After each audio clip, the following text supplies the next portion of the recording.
Welcome to episode 378 of the Thunder Underground podcast. Trent here as always, and it's very apropos that the 8 is the final number in this episode number because this is the 8th year anniversary of this podcast, or we're celebrating it, actually. The actual 8-year anniversary was about a month and a half ago now.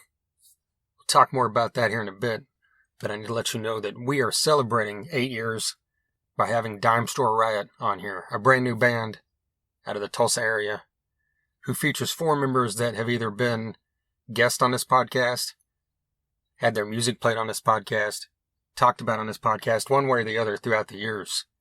All 4 members of Dime Store Riot have been involved in this podcast somehow. I'm going to talk about all that, talk about 8 years, play you some music, and of course get into this great interview with all 4 members of Dime Store Riot. But first, I need to let you know who we're sponsored by, and that would be DEB Concerts. 8 years of this podcast, and DEB Concerts is the longest running sponsor here. They actually kicked off DEB Concerts not long after this podcast was started, I think probably about a year and a half. I've been bringing tons of great acts to the Tulsa area. Bands that probably wouldn't have been booked here if it wasn't for Doug and DEB, such as Saxon, Last in Line, Beasto Blanco, Great White, Lita Ford, Buck Cherry, Winger, Warrant. The list is great and long. They've also been booking acts at the arena level, such as Megadeth, Poison, Lamb of God, Ice Cube, Snoop Dogg. On top of all that, they also book the Roadhouse stage at Rocklahoma every year. And this year at Rocklahoma is no different. This year, the Roadhouse stage will feature headline sets from Skid Row, Buck Cherry. Warrant is kicking off the party, actually. They're kicking off the pre-party Thursday night. That night also, I believe, feature LA Guns, I believe. And then, did I not say Kicks? This is pretty special, folks. If you haven't seen Kicks, every time I've seen them, or every time I've talked about them, I stress at how this is one of the finest live bands of the past 40 years. Age has, deterred that, not in the least, but the point is, they recently announced that their final show is going to be up in New England, in the Baltimore area where they're from. I believe it's in September, maybe October. It's later this year. It's not long after Rocklahoma. So the point is, this set at Rocklahoma could stand to be one of their final shows for the foreseeable future. So that's someone you don't want to miss. So hit up rocklahoma.com for tickets to that. Hit up debconcerts.com for ticket info for all future announcements. And of course, we keep you up to date with that here as well. MedFarm is a dispensary located in Broken Arrow, Oklahoma at 24683 East Highway 51. They're right off the highway. They've got a drive-thru, which is very convenient.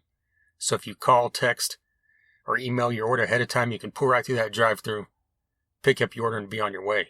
But you can also go in and check out their huge selection. You can check it out ahead of time at leafly.com.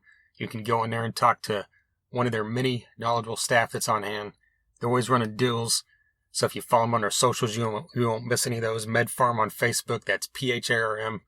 On Instagram, it's MedFarmOK. The website is medfarmok.com. And if you mention Thunder Underground, they'll give you 10% off your first order. So don't forget to do that. And on top of all this, they are Cannabis with a Cause. 30% of their proceeds at all times go to build no-kill animal shelters. There's not another dispensary around here doing that. In fact, there's probably no business doing that. There's very few businesses that donate a third of their profits 100% of the time. So that right there is reason alone to come choose MedFarm, because I know you have tons of options around this town right now. So hit up MedFarm and mention Thunder Underground.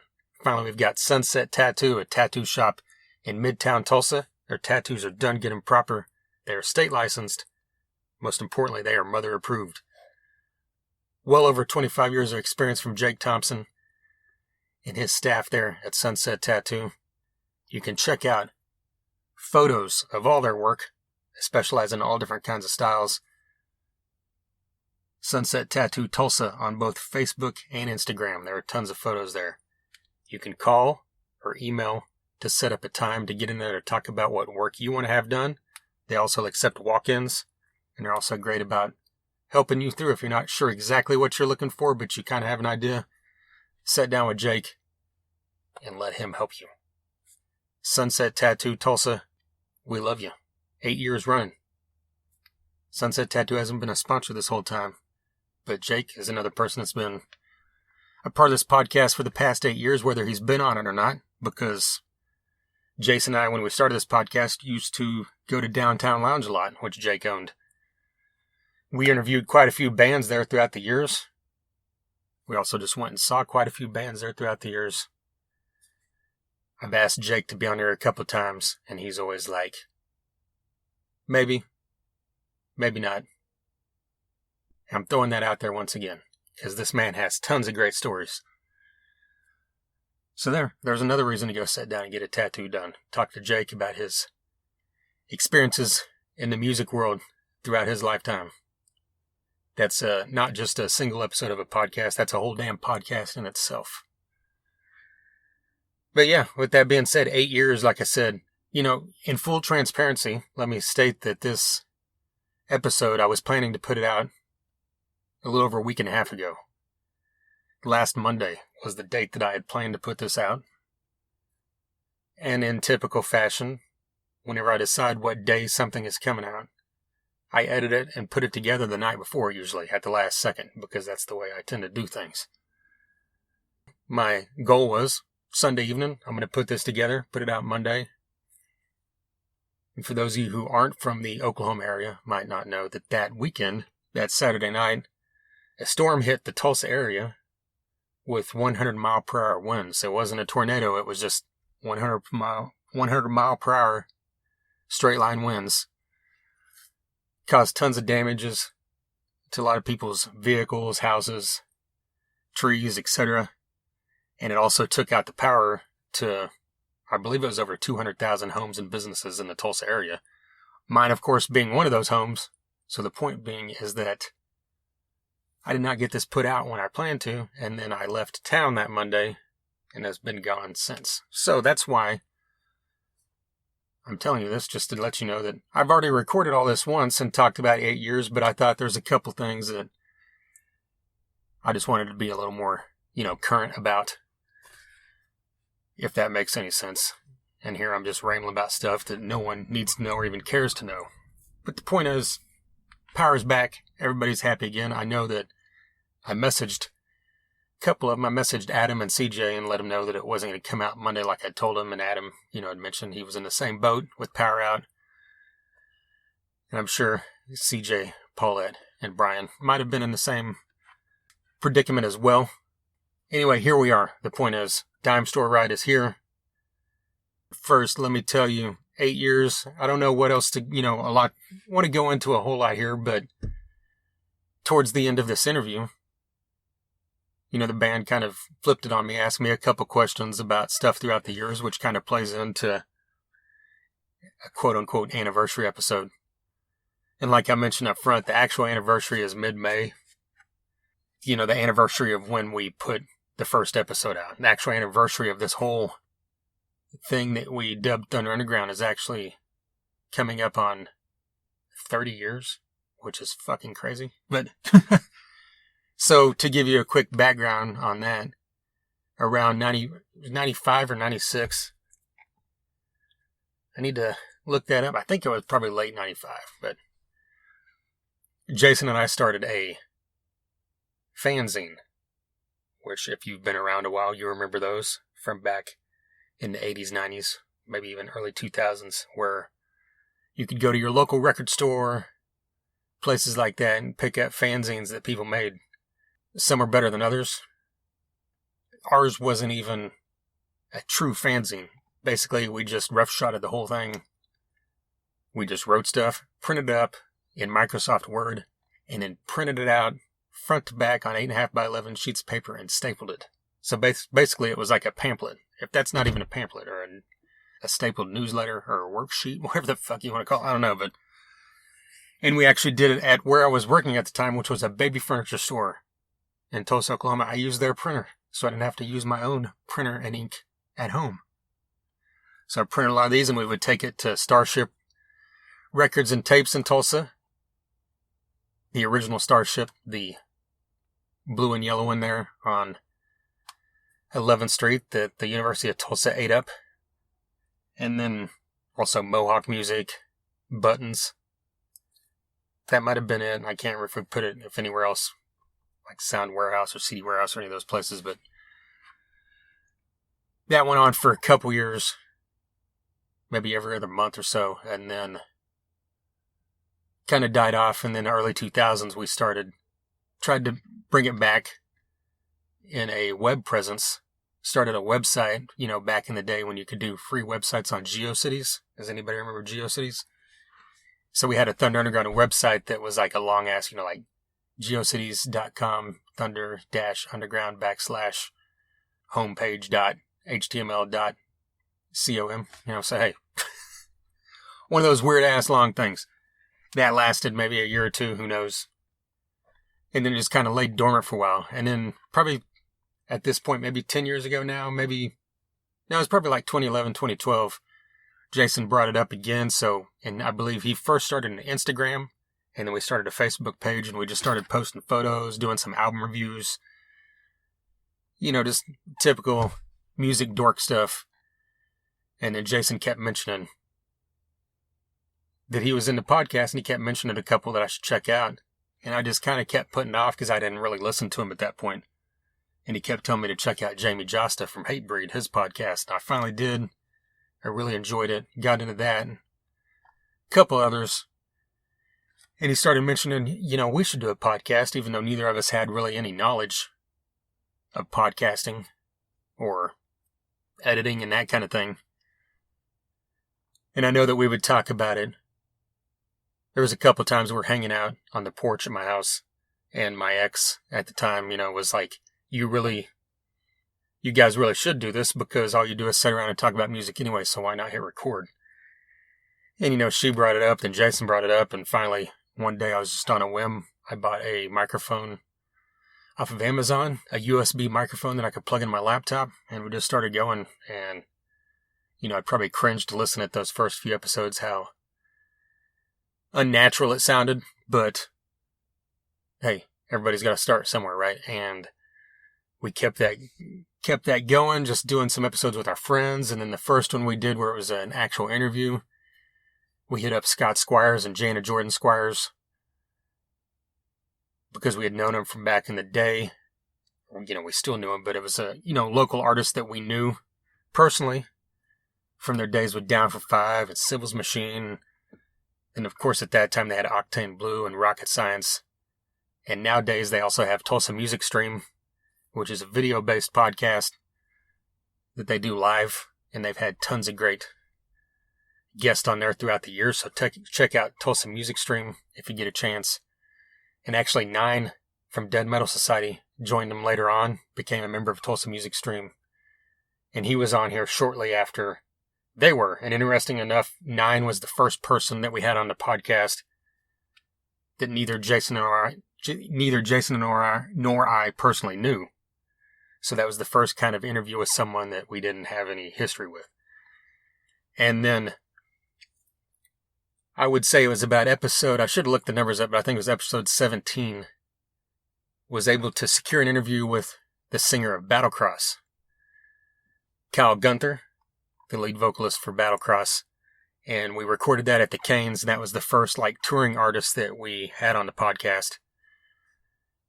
And actually, Justin Poole, who is Jason's cousin, has a very successful YouTube show called Egotastic Fun Time and Talking the Orville. So he had all this camera equipment, high quality camera equipment. And he thought, hey, this is your guy's first, in-person interview with a touring artist. And he was also a big fan of Battlecross. So he said, let me record it. So he went with us and sat down and we recorded it. So it's also on video. You can check that out on the YouTube channel. It's still the only episode ever that was recorded on video completely. And it should probably stay that way. I don't know. Neither Jason and I were really that comfortable in front of the camera for stuff like that. I feel like if you look at it now, I feel like the interview went okay, but I just feel like it probably looks awkward. I haven't looked at that thing in several years. But the cool part of it is we had Kyle from Battlecross on 3 more times, had on Tony from Battlecross a couple times. The band has since disbanded here this past year, but hopefully they'll get back together in the future one day. And then episode 21, we had on Joey Allen of Warrant. That was the first artist that we had on that we grew up with, someone that we were fans of since we were kids. Both Jason and I, Warrant was the first concert that we went to. So to be able to have on the guitarist of not only the first show we went to, but one of our favorite bands from when we were young, it was a huge thing for us. And from that point on, it just kind of kept getting a little bit easier after we got a few names in there. Maybe within 10 episodes after that, we had on Kirk Winstein of Down and Crowbar. And then Wino from the Spirit Caravan, who's basically the godfather of doom metal with The Obsessed. And then it just kind of kept going through, throughout the years from there on. We've had tons and tons of bands from the Tulsa and Oklahoma City and regional, like Arkansas and Missouri area. And then tons of great artists that we grew up on and tons of new rock artists that we've discovered doing this podcast. Even though the podcast never took off to the level of being something that, was a household name in the world of rock music, that's kind of irrelevant to me because this has exceeded any expectation I ever had, because I got to sit down and do a Zoom call with Glenn Hughes, who I believe is one of the two greatest vocalists in the history of rock music, along with Mike Patton of Faith No More. I got to also do a Zoom interview with Michael Monroe of Hanoi Rocks, who is one of the most underrated musicians in the history of rock and roll. I got to sit down for an hour and a half talking with John Corabi, who, if you've listened to this at any point, know how much I love that guy and his music. We got to go and sit down for like 20-25 minutes with Gene Simmons of Kiss, something that hundreds of thousands of people around this world pay a shitload of money to do, and not even get 20 minutes. They might get 2 minutes if they're lucky. So just stuff like that, and then getting to interview bands like that, I'm a massive fan of, like Seven Dust and Corrosion and Conformity, White Zombie, Prong. My favorite band of all time is Guns N' Roses. Dizzy Reed has been on here.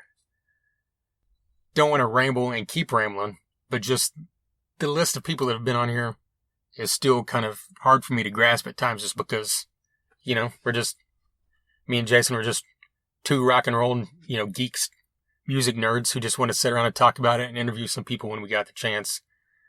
And it's really taken off. And besides all the fact, of getting to interview someone like Jeff Tate or Dee Snider or RJ Hell from Hellstorm, any of these guys, getting to interview local musicians, regional musicians, independent artists, has led to not just talking about bands and learning about unsigned bands' music.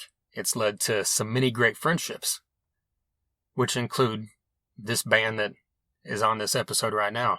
And there's many other in the Tulsa area. I'm not going to name names because I'm just going to leave people out because I don't have a list in front of me. But there are tons of artists in the Oklahoma, Arkansas, Kansas, Missouri area that Jason and I became friends with throughout the years, and some very close friends and very good friends. And that's just something that would have never happened if we hadn't decided to start this podcast on a whim 8 years ago.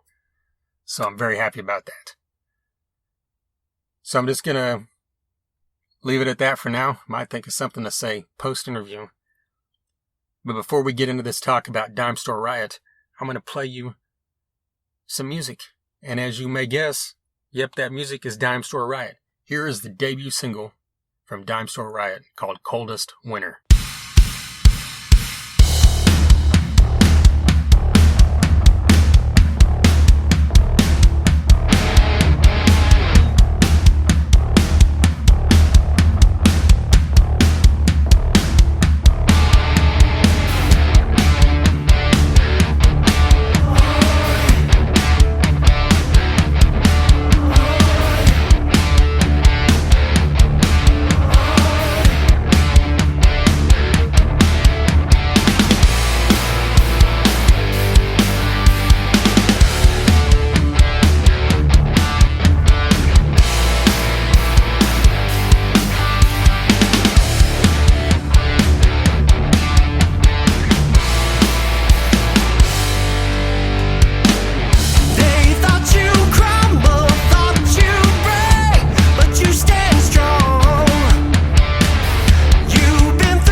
Coldest Winter from Dime Store Riot. That's their debut single. Came out a little over a month ago, about a month and a half ago. And as you're going to hear in this interview shortly, they've got more music coming very soon. Such a killer debut single. You know, we talk about it here in this episode, so I don't need to talk about it too much, but it's got just such a cool groove. I love the fact that, you know, I mean, that's something that CJ and Brian, the previous band they were in, Grind, you know, just had this great kind of rock and roll, hard rock grooviness, borderline on melodic, but this really pushes it over the edge with Adam's vocals. You know, Adam's a phenomenal singer. He is the original vocalist of Driver. That's something else I wanted to mention and forgot to when I was talking about 8 years of the podcast. Once we started the podcast, Jason said, hey, let's go to this show at the Shrine. He said he just happened to Google Tulsa area bands or something to see what was coming up, you know, live music-wise. And that weekend, Driver was playing at the Shrine, along with Severmind, Shiner, and Blackwater Rebellion. All four of those bands ended up having members on this podcast at one point or the other, and Severmind, of course, has been on every 100th episode. You know, here we are, 378, so it looks like we're 22 episodes away from Severmind more than likely being back. I would hope so, right? More on that 22 episodes from now. But Driver being one of those bands, members of Driver have been on this podcast throughout the years. Mike DiPetrillo has been on it several times. But Adam has never been interviewed on this podcast, which I just thought was bizarre. But then he's also been kind of not out of the scene. He's been around. You always see him out, but he's been out of the scene as far as performing for 6 years now. And he's back. So it's perfect time. Glad that I finally got him on here. Same thing with Brian, the drummer. You know, members of Grind have been on here several times, but Brian had never been on here, so I'm glad to finally get him on here. Paulette has been on here. This is her 5th time to be on this podcast. She was on here a couple times with Fist of Rage. She was on here another time with CJ when they were talking about a show they put on a few years ago called the We Are Tulsa Tribute, which they also talk about here in this episode coming up. And then Paulette was on the Donnie V episode, the original vocalist of Enough's Enough. She did that intro with me. And then actually, I guess we talk about, she's technically been on here 6 times, right? Because she was on the episode with Mark Torian of Bullet Boys, and she kind of walked into. And then CJ, I wanted to point out, as he brings up in this episode, how many times had he been on his podcast? And I counted it up. This is his 6th time, which makes him tied with a couple other people as being on here more than anybody else outside of myself or Jason. And that would be Damon Johnson, the vocalist and founder of Brother Kane. He is also the current guitarist and Leonard Skinner. He's also been in Thin Lizzy, Alice Cooper's band. Tons of great stuff throughout the years. He's been on here 6 times. Stacy Lane of Severmind and Bunnies of Doom has been on here 6 times. And now CJ Pierce. Not CJ Pierce. God dang. Where did that come from? He's been on here twice, by the way, from Drowning Pool. If you're a Drowning Pool fan, CJ McClellan. This is now his 6th time on here. So there you go. And that's very appropriate for an anniversary episode, having someone who's been on here many times, I think. So very glad to get CJ and Paulette back and get Brian and Adam on here for the first time. Being able to talk about this killer debut single, Coldest Winter. Talk about all the music they have forthcoming, how this band came together, all that great stuff. So let's jump into it. Here's CJ, Paulette, Brian, and Adam. Dime Store Riot.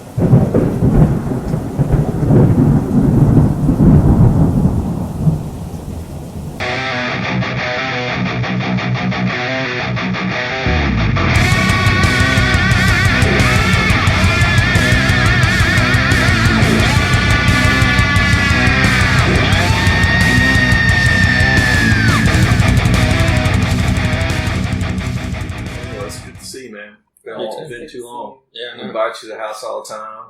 Never show. Invite you to the wedding. Never show. You buy tickets to our debut show. Find something else better to do. Like, damn, this guy hates us nowadays. What happened? I thought we were homies. Hey, we're here now. Yeah, that's true. Man, well, this is like I'm going to consider this the 8th anniversary episode. Oh, yeah? The anniversary was actually last month, and I haven't done an episode in 2 months.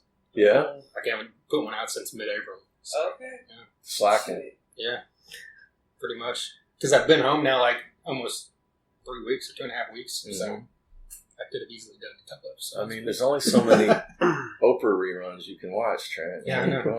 Hey, I've been doing stuff. I guess the first thing I want to say is welcome back to you two, and it's about damn time for you two. Yeah. Let's go. Yeah. Especially thinking, something else I thought about was the first show when me and Jason decided to start doing this podcast. The first show we went to was Driver. This was like maybe April of 2015, and we started the podcast like 2 weeks later. Yeah, we did that at Mike D's house, right? Or was no, I just meant the first show we ever went to. Okay. We just went one after the first show we ever went to. Once we started doing the podcast, we're like, let's go see some local bands that we haven't seen before. Yeah. And literally, it was Driver. It was that show. It was like Driver, Severmind, Blackwater Rebellion, and Shiner. I think sounds about right, dude. That's right. Gosh. No, I looked it up. All I can remember was Driver. All his spare time. Wow. My memory sucks, so. I do remember the show poster for that one, so I do remember that. But yes, so your first show back this past weekend. I know all you guys have been active throughout the years, but this is your first, basically your first time on stage in 6 years. So for you, what was it like getting back on stage regardless of the situation, just finally being back up there? I mean, had to break the rust off a little bit, but, it was fun. We had a good time. I thought we gelled as a band really well. The audience was really receptive. And, after being off for so long, I had some, setbacks in my mind a little bit. How are they going to react? Is it going to go over well? I mean, I had a lot of nervousness, but not to where I couldn't do anything. It didn't paralyze me, but, there was that part in my head that was like, hey, this has to be perfect. This has to be good. And CJ, he calmed me down a little bit. He kept coming to me, and it's going to be okay. It's going to be okay. I was like, I know it's going to be fine. It's just, I had to get out of my head a little bit. But other than that, yeah, coming back, it was a lot of fun. Was it just nerves because it had been so long? I think so. I think just because, my life kind of took another turn for such a long time. A lot of things have happened over the last 6 years. So getting back into this, it's it's kind of veering off course again, going back into kind of the rock and roll side of life. So different. Well, for the other three of you, what was it like getting up there for the first time in a new situation? I was pretty nervous up until started getting everything on stage, and then I was like, I've done this before, and I was just more concerned about making sure I didn't miss something in a song because they're still so new, and so I'm like, I'm about 90% confident in all the songs, but yeah, it was fun. Like that was the main thing. Is like I just wanted to have fun again, because therefore the last project it just turned into not fun, and so I missed that part. Just having fun. I could see it in your face. To the point where I got to a point where I was like, I don't even care if I mess up. And so I was just back there I had a smile and just having fun. Yeah. What about you? Oh, the same. It was a lot of fun being up there. I don't know if it's just the dynamics between like CJ and I, and then knowing the dynamics between CJ and Brian, and then Adam, who's just been like from the time that we've come together, he's been going, bringing lyrics, coming over to work on, the harmonies between the two guys, and we've all just, there's an energy here that it's indescribable. You just have to come see it. I saw it for myself the other night on stage. between all of us. I thought it was great. And everything just seemed to really be just falling into place without really forcing anything, which is different. So that's nice. And you don't have to think too much on it. Just I think we're ambitious, but not to the point of we have to do all this stuff, and push too hard. It's still, we want to get out there, we want to make a name for ourselves, but it's not like we're having to force anything. We're just kind of letting things happen and, making plans and seeing if those plans can be, come to fruition. I'm having to hold back. We're all to be like, go faster! Yeah. That's my job. That's what I'm saying. We're ambitious, but not to the point of forcing things. Exactly. I had a great time. Brian and I played together 7 years now. And so that is just very organic and natural. And I know where he's going to be. And I know I can anticipate his transition. So if I know if he's going to, be right with me, or if I need to switch and get on his vibe, that's easy. But it was a lot of fun to play with Adam and Paulette for the first time. Paulette and I obviously have a lot of chemistry. And, really? I didn't know how that would play. Surprise. Sharing music. Yeah, might not be musical chemistry. Right. We right. It definitely was there, and it was a lot of fun to be a part of. And I think the crowd, we heard a lot of feedback from the crowd that they really enjoyed seeing that dynamic. And Adam's such a tremendous singer. Just having him there on stage was really, really awesome to have that pairing. And I think we'll just continue to grow as a band in that dynamic and those interpersonal interactions, where we want, no matter where you look on stage, there's something to see. Somebody's entertaining you. It's not just static movement and music coming your way, but we want you to be entertained no matter what direction you look. Yeah, and back to that nervous question. Once I got to the venue, just seeing all the familiar faces again, everyone just seemed so excited. That, I was kind of I wasn't prepared for that. Oh, we're so excited.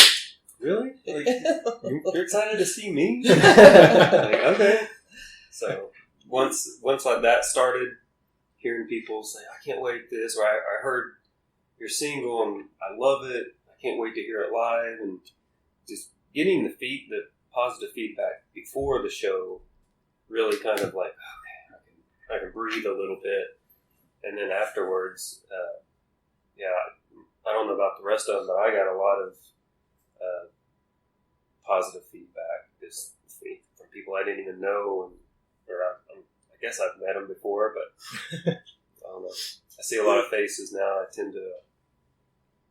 don't do it on purpose, but I'm like, have we met? Oh my gosh, that reminds me of one of the, Fist of Rage and Grind had played many shows together, several. And I'm sitting in the downtown lounge, and Brian, you were there, and I think that there were several of us getting ready to go see Shinedown. It was a concert. But I remember going, "You look really familiar to me." Who are you? I know you. And you're like, "I'm the drummer of Grind." Wow. And here we are now in a band. Yay! I just blame it on old age. I'm like, Yeah, I had a Facebook memory pop up a day or two ago. I think April reposted it, but it was 2 years ago that I was getting ready I had all my summer concerts paid for, tickets were ready, and Grind was on the list of those. I was like, it's going to be a good summer. I'm going to see Grind's kicking off my summer festivals, and then we're going for it. So that was pretty cool to go from there to now. Yeah, seeing you guys and there. And your summer started off shitty, huh? You're like, that was a No, shit show. no, that was actually a really good show. It was a really good time that night. But yeah, CJ disappeared on me. I was like, "What? How did you go?" I thought you had left, and then you were over in the dark corner somewhere for the longest time. I was like, "He just left without even saying bye." They're doing vampire stuff. Yeah. Yeah. It's good times, but those were good times. But yeah, these are good times too, and we're excited about what's coming. And without a doubt, it's been great, man. You should have been there, Trent. I know. But thanks for buying some tickets. I mean, that's great. I mean, I said, "What do you do?" We had a tremendous turnout for a debut show. There was, I think, 225 paid and a 300 person capacity. sweet venue. So Yeah, we almost maxed it out. We were excited about that, and I think that's that excitement that Brian alluded to. I think it's tangible. There are people who were really eager to see what was going to happen with this group of 4 people coming together musically, and we're excited too. So I did want to mention that all the people I know that may be listening to this that did buy tickets that didn't come, we do appreciate you guys as well. I know that some of you guys couldn't make it for health reasons or other reasons, and I may not have reached out to you personally, but I do appreciate that you did support us in that way. So I just wanted to make that known to them. it's true. Yeah. There's several that I can think of that, for whatever reason. Yeah, I'm not looking at you, Trent, but or whatever. But didn't make it a lot. That did support the band, bought merch, or did something like that online. So that's cool. That's awesome. Well, I feel like I need to ask this since we're recording. I assume you two figured I would ask. You can say no comment, but we're sitting here, I assume, because Grind doesn't exist anymore. That's why this band exists. Right. Is that something you want to talk about? Or Well, sure. I mean, I don't care. I don't know if Grind it doesn't exist anymore, but Grind with me doesn't exist anymore, and it just ran its course. You know what I mean? It's just Grind was together 7 years, and I think we had some tremendous experiences together, some great opportunities. I think we did some things that really no local Tulsa band has done, and some of the achievements that band accomplished. And I'm very proud of the time that we were all in that together. I think I learned that Grind was those 4 guys. When we tried to start bringing in other folks, really, I think accelerated the decline of Grind, in my opinion. But it ran its course, and so no hard feelings. I wish those guys the best, and they decide they want to go on and do other things in the Tulsa music scene. Man, more power to them. But when Brian said he was still agreeable to continue to play music, I got real excited because I knew that would really help this band get off the ground quickly, because we had that dynamic already, and already knew Paulette was going to be a part of it. It was just really about not finding that 4th person. But I don't want to speak for Brian. I don't know, he might have other thoughts about the closing the chapter there or not, but that's from my view. Yeah, like you said, it just for a long, probably last year and a half of it, for me anyway, I just felt like it ran its course, and I didn't feel like there was any place else to go. Just felt like we were just kind of beating a dead horse, playing the same stuff, same places, all that. Not that it was bad. It just I didn't feel like there was any growth. So, but it was a relief to kind of call it quits, and so. But yeah, if they continue to do something with it, best of luck. So. Yeah, it's one of those things. Grind was full of 4 very strong and distinct personalities. And the reality is, I always felt like, I don't know, Brian, if you would agree, I always felt like Grind was almost always ready to break up. I mean, maybe the public didn't see that. We were close friends, but there was always this, like, this could go off the road at any second, kind of, which made for some interesting dynamics that, in my mind, helped that band do what it did. But, it's like a skateboard going down. Like you're going smooth, and then that one little rock gets in the wheel, and then just boom. Hey, you're both big fans of Motley Crue, so maybe that was just you like that dysfunction, I've got nothing but good memories, yeah, and that's what I'm going to walk away with. Is just the good memories, and thanks for the good times. And there's definitely memories that I'm going to have with me for the rest of my life, and so many stories to tell. Probably not on a podcast or for the public, but just a lot of good times, man. It was a lot of fun, and then it was for me is like that experience of a marriage, but it's not you're married. It's like you're married to these three other people, and it's like, oh, good day, good week. And you're like, I never want to see that person again. So, Well, on the formation of this band, I kind of figured it was either one of two things, like you two deciding to start something new, or you two deciding to start something. Yeah. Bringing in Adam and everything. So where did the seeds for It this started start? with Paulette and I, and she had known, like, when things were great with grind, she was there to see kind of the peaks of that. And when maybe I had my doubts as to whether or not grind would continue. I mean, there were times, like I said, I just thought I was just waiting for someone to quit, you know. And I think what happened is no one wanted to be that person, so it just kind of continued on until I was like, all right, I'm that person. I'll pull the straw. But so she had known my frustration, and we had talked about doing, you know, hey, if this doesn't work out, if this folds, you know, I'd like to play music with you. You know, and so we had that conversation, and when it became clear that that was happening, you know, her and I had a conversation like, okay, you really going to do this with me? And I gave him several outs. I gave him several outs so he could choose another bass player. But, you know, I believe everything happens for a reason. And from the outside looking in, Adam, it doesn't seem like it's been 6 years that, you know, you haven't been with Driver. But also from the outside looking in, it's taken 6 years for CJ and I to play music together. So I believe that it ran its course with you so that way you'd be ready when him and I were ready. And That's an interesting way to look at it like that. I didn't know if I was like. My thought was like, well, if something happens with grind, like, I don't know that I'm going to play. Like, I'll still play like by myself, but I didn't know if I was going to ever be in another group, and so.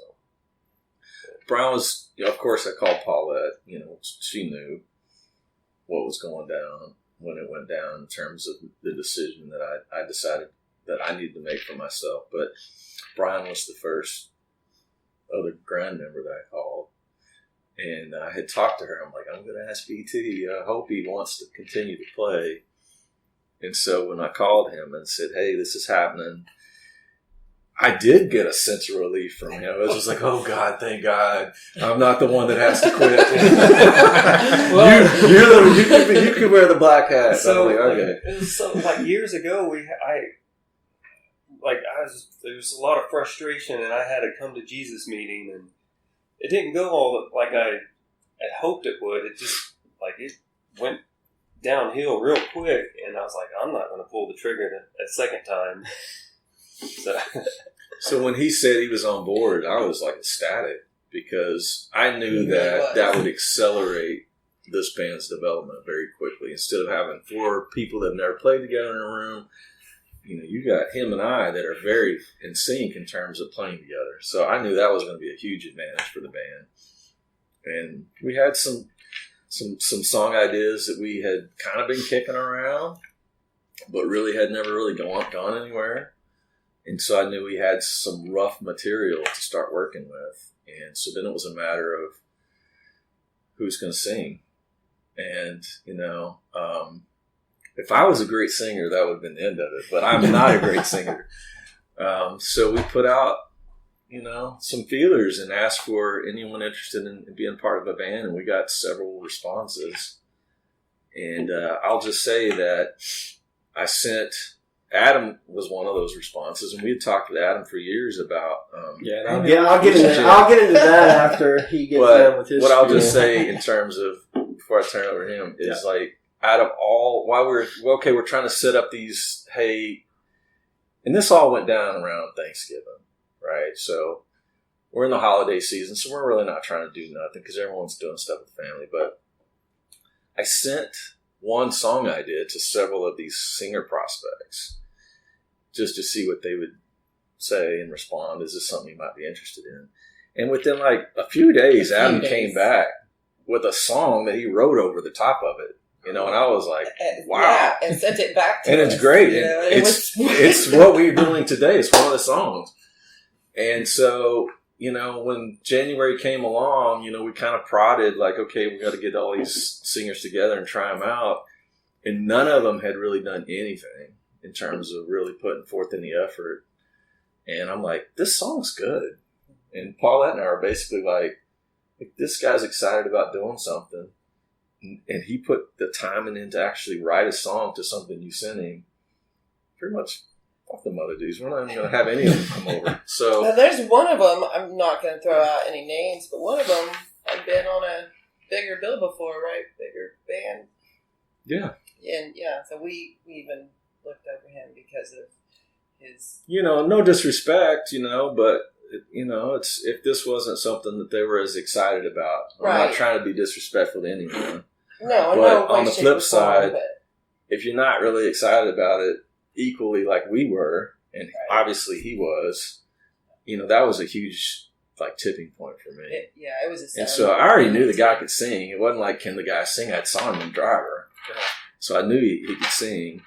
But and then it was Kenny Wright, and he already showed us. He wrote us a song to an idea that we had. So it was just getting the four of us in a room. I don't know what you got on that. Yeah. So, where was my thoughts at here? Okay, so yeah, I've known CJ for years and years. I think the earliest Facebook memory that I have was about 9 years ago. I saw them at Rum Runners. We played a show at Rum Runners together. So I've known him since then. But I've been talking with him off and on, usually at Rocklahoma or out at, bars or clubs or whatever. And he always would come up and be like, man, we should do something together. Now, he's been saying this. And every time, he's been saying this for at least 2 years. And every time I see him and Paulette, it's a party atmosphere. It's always Rocklahoma, and we're just out there, just drunk and having a good time. And I never take it serious. I never took it seriously. I was like, they're drunk. They just, talking. Because I get a lot of people that do that. They're like, oh, we should do something. We should do something. And then I never hear anything back from them. But he's been very adamant. Every time I see him, we've never really hung out before all this. We see each other out, but never hang out and do anything.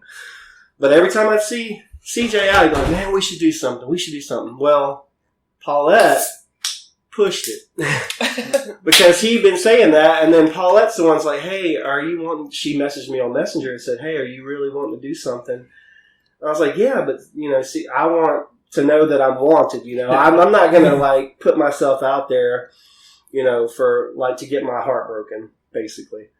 But she was like, yeah, message CJ. And I did. And then they sent me that song and everything. So he's been saying this for years, but I never took it seriously because every time we were drinking, and, people just get loose when they're drinking. And so many people have come at me before and never followed through. I was like, okay. So, this is what I've been waiting for. This group right here is what I've been waiting for. This is why every other opportunity failed. This is why everything else didn't work out. This is the moment. So, well, actually, that just gave me chills. That was one of my questions. Was I assume over the past 6 years or 5.5 years before you guys got together, there's been opportunities. I assume with your voice, people would hit you up. I was inundated with messages from people, especially right after everything with Driver. I mean, my inbox was flooded with opportunities. And it was like getting out of a marriage, I look at it that way. I wasn't ready to date again. I absolutely was not ready yet.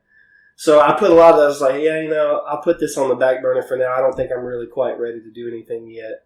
And I did that for a long time. Just kind of put people off for a couple of years.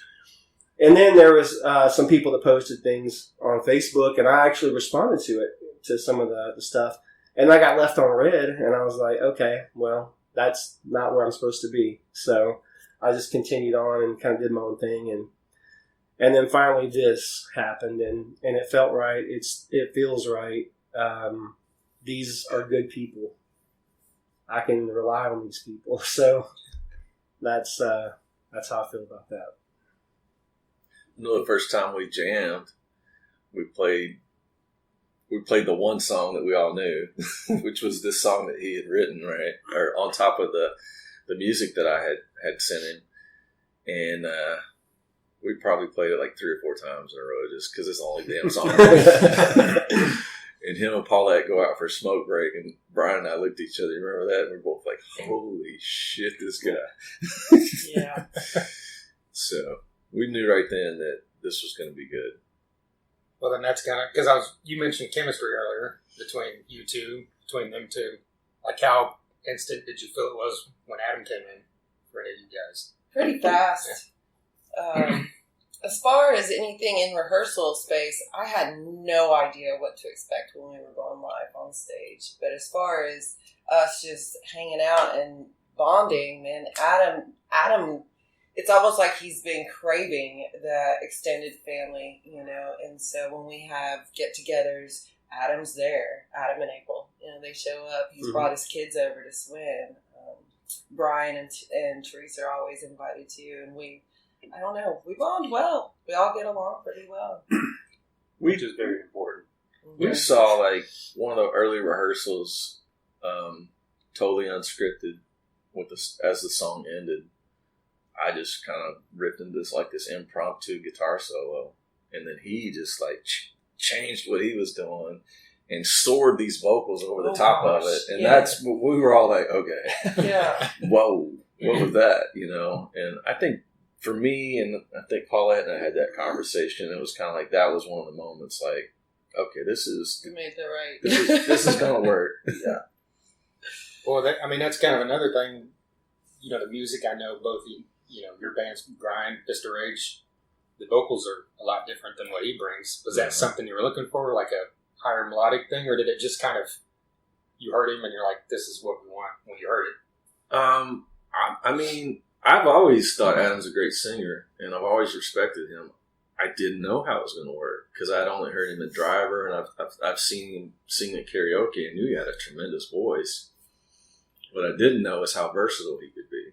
Neither did I. Yeah, I wanted to be able to do a little edgy stuff, and I wanted to be able to do a little, maybe things with some grit on it. And I think he's done a great job of showing that he's very versatile. One of the new songs that we've written, "I'll Be Damned," I think is a very versatile vocal track. So, when we get that recorded, I think folks will definitely be able to see a side that maybe they hadn't seen in terms of some of his vocal performances. So I wasn't sure what we wanted, but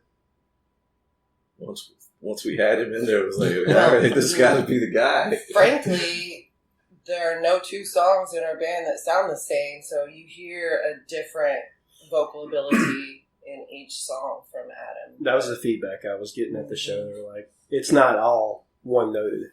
It's different. Yeah. Yeah, that's something that I noticed early on as like each song progressed. Something that the reason I like Alice in Chains so much is they can do a wide variety of styles, but it still sounds like them. And like kind of with Grind, it was kind of that way. Like we could do something super heavy and then slow it down to something really, go play something acoustic, and then there's everything in between. So in this, I feel like it's kind of the same way, and that I just love that. I just love that part of it is you get this wide variety of things to pull from. So, if we wanted to write more heavy stuff, we're capable of doing that. If we want to write something specifically for an acoustic album, we can do that too. I don't feel like there's a lot of local bands that are able to pull that off. It's kind of a, you hear AC/DC, you've heard one song, you've heard them all type of thing. I didn't want to be that. So that's something very cool. Agreed. Well, speaking of chemistry, there's a lot to be said for a great rhythm section. Like, how quickly did you feel you two meshed playing together? Yeah. Actually, talking about nerves earlier, I wasn't nervous getting on the stage with them. I was nervous showing up for the first time we all rehearsed together. So I was just like, I did notice that. She had this or the photo shoot look. Or the photo shoot. Yeah. That first practice, like when we were all four together, she did have this like I don't even know how to play this. It's true. No, but like once we started playing, it like I said, everything just kind of fell into place. So yeah, that was cool. That was good to see. Yeah. That makes my job easier. Right. Because if I don't have to worry about where they are, if she's locked in with him, I know where he's going to be. And I know Adam can not only expect what I'm going to do, but if I go impromptu, I've seen him ad-lib and do something to top that. It allows me to do a lot of stuff, in terms of spreading glitter and, shine bombs all over the top of it. And so that's really cool. It's really, there's a lot of freedom, I think, that I hope every member in this band feels, because that's how I feel. Like, you have so much confidence in one another. I can, push the boundaries a little bit and know that everyone's going to be there when you need to be at the 2 or the 4 or the 1 and the 3 or, the stop. You have confidence that they're going to be where they need to be. So that's kind of like how, and it's nice with this short period of time we've been together, I feel like we can link up fairly quick, and then I'm able to hear little things that she does and kind of play off that. And I was a little worried, honestly, because with JD, it was just like kind of like me and him. I just knew I didn't have to think about it. And then there was a point where JD left and we brought someone else in, and not that it was a bad thing. It was just I never felt that connection, that rhythm connection like before, and I was like, man, I hope it's not going to be one of those issues where we just don't. I didn't want to be magnets, and it was just a push thing. So, no, it's been great. Yay. It's good feedback. When you guys first started, writing or playing, was there any kind of focus on what you wanted it to sound like? I know you've already mentioned a lot of the songs have different styles, but was it just kind of, you just start playing guitar and think this is the way we're going, or when Adam came in, it's kind of... I'm like the Rolodex of riffs, so it was like, here's 28 riff ideas. Which ones catch your fancy? It's kind of like that. And there were a couple right off the bat. I'm like, I really like these, which are some of the songs that we've started with. And then there's still a lot. The next group of songs, it's like, what are the songs that really compel you guys to have some inspiration? And one of the new songs that we're writing wasn't even on that list. I was just kind of jamming it in the rehearsal space one day, and Adam was like, "What's that one? I can write to that." So that's kind of the approach right now. And here's some ideas, which are the ones that really spark the immediate emotional response. I hear something with that, particularly with him, because if he's going to be the primary melody lyric writer, then he needs to be able to connect with it. And it's not like we're going to have a shortage of material. You don't like these 5? Well, here's 6 more, So that's kind of been the approach. It's just to push stuff to them, play it in front of them in rehearsals to see what kind of gets a reaction, and then take that and start building on it. So that's been the approach so far.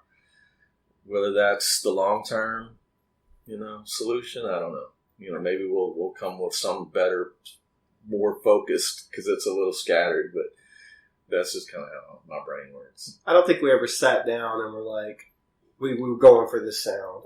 It's just CJ came up with some licks, and then we played around with them, and then they've given me total freedom to do what I want to do as far as lyrically and melodically, and that's worked so far. I mean, it's been good. The songs have come out really well. CJ is really good at writing choruses, I found. And what he does when he writes a chorus, it inspires me to be able to build the song around the chorus. So a couple of songs he's written choruses for, and they're really good. And I was just able to kind of build it and get an idea, kind of a flow of where to go with that song. So that has kind of worked out in our favor, I think. So. It's been real interesting to watch the creative flow and the writing process on these songs, though, because, again, the song submission that we had sent out to a few of the vocalists, I don't even think it was 30 seconds, was it? It wasn't very long. Maybe a minute and a half. Maybe a minute? Okay, a minute and a half. But when the very first rehearsal from the split minute of what Adam sent back to us, and then we walked into the rehearsal pad not really knowing what was going to come out from any one of us, and we started playing just that song. And we've got a number one hit by the time that first song finished. Just blew my mind. Like, what just happened here? And every time, CJ will come with a riff, and if we all pick it up, Adam's right there. He's like, either he's got an idea already for the lyrics, or he's like, what are you thinking? What do you hear here? And, CJ might hum something, and then the next day Adam's like, okay, I've written the whole song. You guys ready? And honestly, that first song, as we wrote more songs, I felt like that was more one of our weaker songs, in what we have right now. But, I take that back a little bit, because at the show the other night, I was approached afterwards, and somebody told me, and they were shaking, and they were like, that really, that song touched me, and I was like, oh, wow. I dig it. It's called Hold On, if you're curious. Yeah. It's funny because they were getting goosebumps. I tried to get BT to buy into that riff for years, and he just never would bite on it. But we fought for whatever. Now it works. So pretty. It's just this was the timing for it, I guess. I think as we flesh it out through the recording process, kind of how we did everything else, I think it'll come to fruition. I think it'll even become more than what it is through that process, and it'll be a really good song for everybody else to hear once it's completed. And I mean, I'm sure it'll kind of keep the same everything, but it'll be better, and you'll be able to hear it in its entirety and fullness of what it should be once we record it. Mm-hmm. Well, I can tell when he's not into it, and if he's not into it, then the song's not going to be any good. That's just the truth. Yeah. But when he's like, okay, I've connected with this, then I'm like, okay, this is about to get good. So I'm glad he finally came around. You need to listen to me, BT. I'm just not feeling it. It took a while because it was meant for us. Okay, right on. Yeah, he was just holding on for that. He was look at that. Nice segue. So when you're writing lyrics, are you inspired by music, or are you always writing, like you have a notebook full of I don't. stuff? I go off the hilt. I just I get an idea, and an idea becomes a seed in my mind, and then kind of like the branches of the tree form off of that seed, and that's pretty much how I can kind of describe it. But I have to have the seed. So that's what's so good about having him write a chorus, because he kind of helps develop that seed, and then it can grow into everything else from there. So that's pretty much how I write. I write best when I'm angry. That's just the truth. Well, back years ago, I would write. Years ago, I would write. I would get high. I would, marijuana, and then I write under that a little bit. But that's not something that I have to do anymore. I just kind of get in a space, get alone by myself, and just kind of let things flow. And I might have 10 ideas come out of what I'm doing, and then I just kind of gradually take those ideas and go, that's not good enough, that's not good enough. And even some things that I've written now, there are some things that I'm still not 100% sure on. So, there may be some small rewrites here and there, but once it's recorded, it's in stone. So I've still got time to kind of, mess around with a couple of wordings and stuff like that if I need to, just to make it flow better. So you're not one of those people that'll think of a great line while you're driving down the road and jot it down and use it later? I do that. No. I do that all the time. So some of the stuff that he says maybe I've shared with him or fed him as possible ideas. Feed me, Daddy. No, he's been great because I'd say, here's my idea. You don't have to keep all of it. Exactly. You don't have to keep any of it. But here's what I hear. And it's been a good blend. He may keep a line or two or... Yeah, like in I'll Be Damned. I mean, he had a full chorus written, and I went back and I looked at that, and it was good. It flowed well, but I wanted to put my own take on it as well. So I kind of rearranged it, rewrote a little bit, just enough to put my flavor on it, and then we shipped it. So Oh my God! You put more than just your flavor on it. Yeah. I made the lyrics mean. Holy cow! A lot of times I want to make the lyrics mean something to me because they'll be more memorable to me when I'm singing them. Right. I'll put more feeling into something that I'm passionate about, as opposed to something that I don't care about. So, that helps in that writing process too, to have something that you care about and be able to kind of vocalize that. Funny story. I know we keep talking about this song because we're kind of excited about it. So We are. the most recent one we worked on, but And good feedback. it was a from it. possible band name. Yeah. All Be Damned. Oh, really? Yeah, it was in the That's finalists. interesting. I like that. Thank you. So- That's my idea. After we went through Shot all the process to pick a band name in terms of what we're going to pick, the ones that didn't get picked were like, keep some of these for song titles. Yeah. Because some of them were awesome. And it's funny to me, this ended up turning into a song title. Yeah. And so a lot of people are probably wondering, people have always asked me since this has started, how'd you guys come up with your band name? So we had a whiteboard. And we put it on the wall, got a nice whiteboard, brand new. And we started, everybody brought, 4 or 5? Was it 4 or As 5? many as you wanted. But it was like 4 or 5, right? Oh, he 15. brought I like know. 15. Brian was Brian prepared. brought like a bunch. So we all put the band names we thought were cool or whatever we wanted it to be. Everybody had input. So we brought them into practice, and then we sat there and we stared at them. We looked at them, and then we started kind of going through a process of voting. Everybody got 5 votes. We got That's how it 5. worked. We got 5 votes each, Yeah, there were and a we ton put of a dot names out there. beside the ones that we liked the most. And then my Why- favorite. We had Erased one. everything that didn't have a vote. So, but Okay. And But we started had- whittling it down. we had a name before that I really, really thought was cool. I thought it was. I was like, this is He it. put all his votes. I was like, this is the name. I'm behind it 100%. And the name was Huzzy. And I thought it just had a ring to it. It was short. It was sweet. How could you mess it up, And then we get through the voting process, and CJ won't even. It was vote. my, it was one of my his name. names. It was his name, and he And wouldn't I even didn't vote for it. Didn't vote for it. I was so behind that name too, but we had to look into the connotation of like, what are people going to think when they say, Fuzzy. and we have a female member of our band. We don't want that to, kind of represent her poorly. So I think that was kind of the Yeah. consensus But of hey, that name. But it was a great name. Any all-girl bands, if you steal that name, I won't hate it. Yeah. It's a good name. It is. But we went through a voting process, and we came down to and a couple of different names. But the final, I guess, iteration of the name, actually, the beginning of it wasn't Dime Store Riot. It was Dime Store Lucy.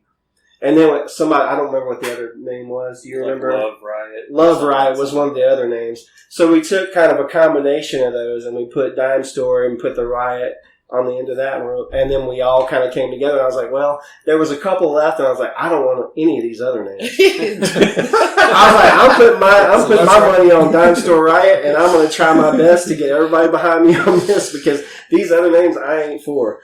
So Then there's always the morning. the second guessing. And then you're like, wait But- a minute. Like we're about to I tried to get a revote. No, but here's the thing: when we finished We voting, both tried to we all put our hands into We a did. circle, and we said, "This is it, no going back." And I woke That up was the it. next morning like, yep, sounds great to me. But Well, with the I was three- starting to think, well, maybe it should be either go back to Dime Store Lucy or I'll Be Damned. I started going, man, maybe we should have done I'll Be Damned. That was a great name.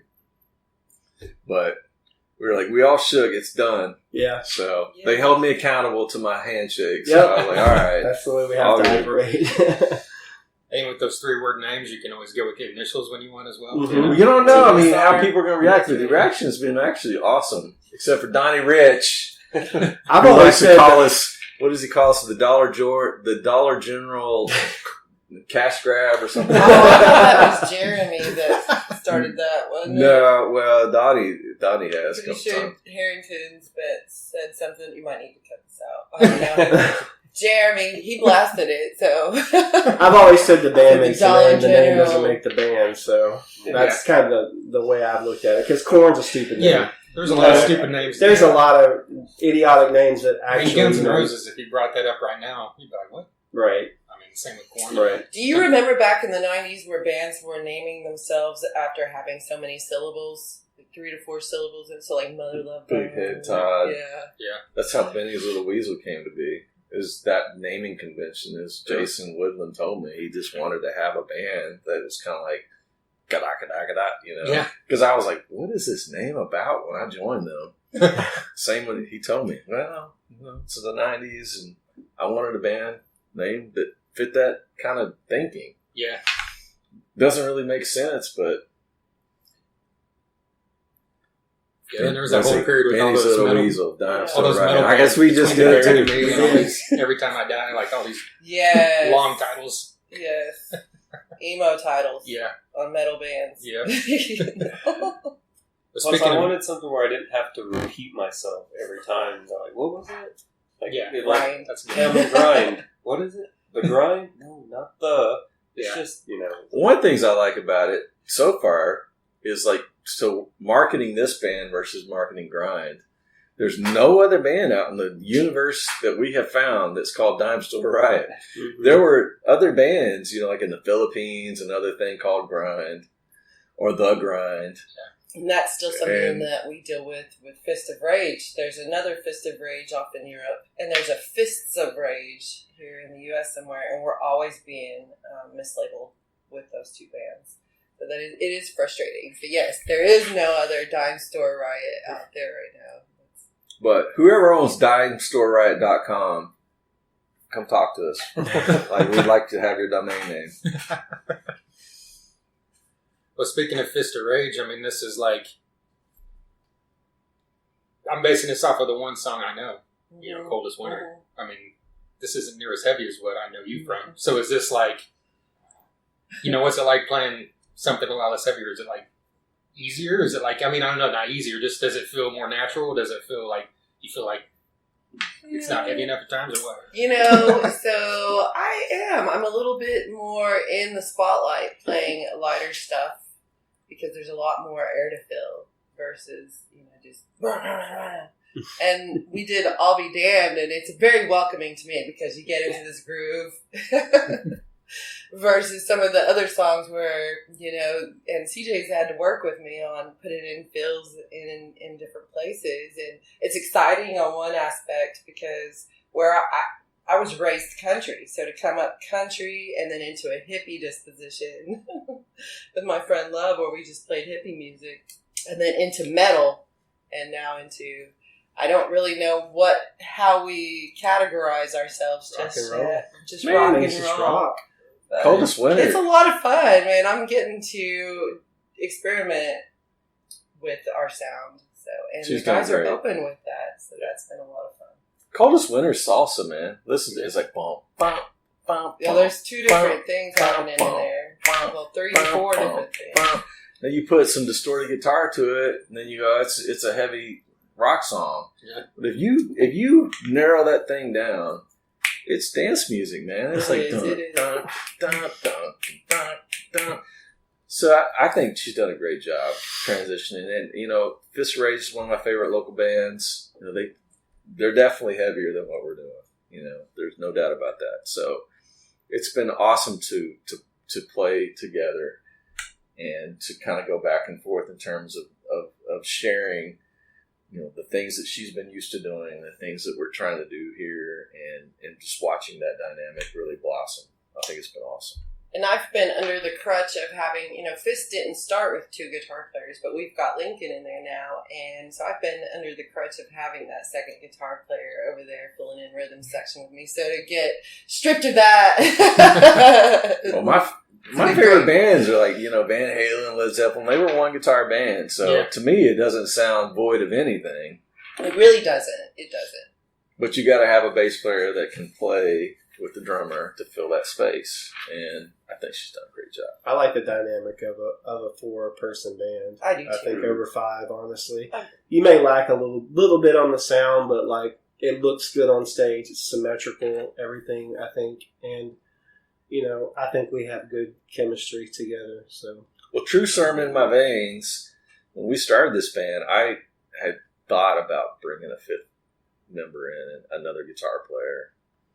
And we, because I was a little apprehensive about whether or not one guitar was enough. Some of the Especially things we with were me in doing. his ear going, No. are you sure? Are you sure about me? She was used to playing with a fifth, and I was used to playing with another guitar player. You know, they'll play guitar and grind and filled a lot of space with that. So I've never played guitar by myself in a band. You know, all my favorite bands are that, but I've never done it.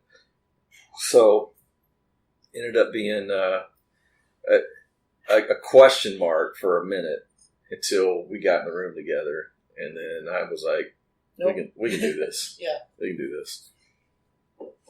And I can take up some of that slack too. I at this point, we were at a point to where we needed to write this music. We need to get a product out. We wanted to get out as quick as possible. That way we're not, we wanted to get out by spring, basically, so we could push the music. But, I can play guitar. So it's just a matter of getting the practices in and stuff like that. So I could be the fifth member, if you will. So that option's there, but we're doing a great job as a 4-piece without me having to be on the guitar. But I think that would add a little extra layer if we decide to go that route. So we'll see what happens. Which is I only got to play guitar with Driver like one time on one Kane show that we played for one song. So it was the dream of mine to really be able to play guitar on stage as well. And I got to fulfill that dream one time, but of course, it wasn't enough. I'd like to do it again. So we'll see what happens. Does that come natural to you playing live? You're used to being a singer. I think with enough practice, anything can be natural to you. Yeah. You just gotta put the time in and put the effort and the work. So, yeah. Well, you guys put out Coldest Winter right at a month ago. Mm-hmm. Like, what have you heard from people? Oh, we're already playing in Brazil. I don't know if you know the wet. No, it's Really? not Brazil. Yeah. Yeah, it is Brazil. It's been good. We're overseas. Now everything is so driven by streaming services, and Spotify makes it hard for a new band to get really wide dissemination because you can't really pitch your song to them for playlists unless you're a verified artist.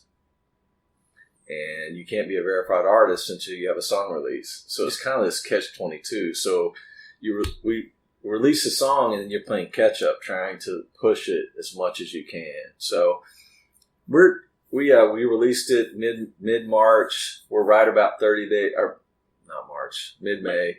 We're right about 30 days in. I wanted to give it, a good run to try to get it out there as well we can before we release the next, couple rounds of songs. But the reception's been good. I think the first weekend we released it, we were on KMOD.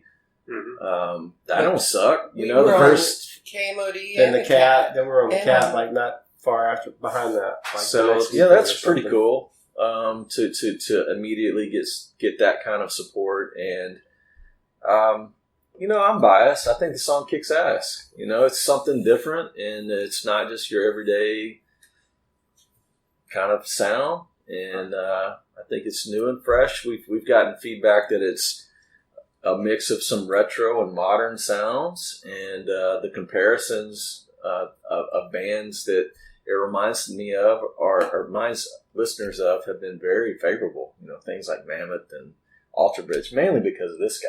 Yeah. Because of his vocals. But I'm in, if we're compared with bands that are modern rock bands that are very active, I think that's a cool thing. Agreed.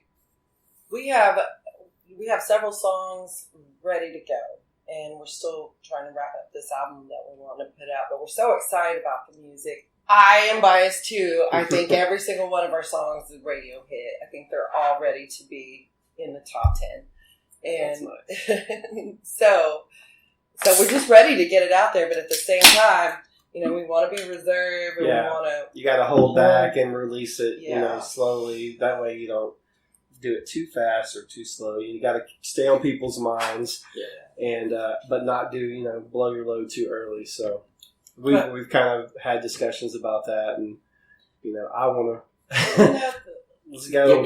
But the smart thing to do is Strategic. the smart thing to do is what CJ has said and Paulette has said is to let's hold back and have a timeline, and get the stuff done kind of on a timeline. So is the idea to release Yeah. a single every couple We months? recorded 3 the Okay. first round, and we had some studio time set up in July that we kind of decided we may move that, or may not. I don't know.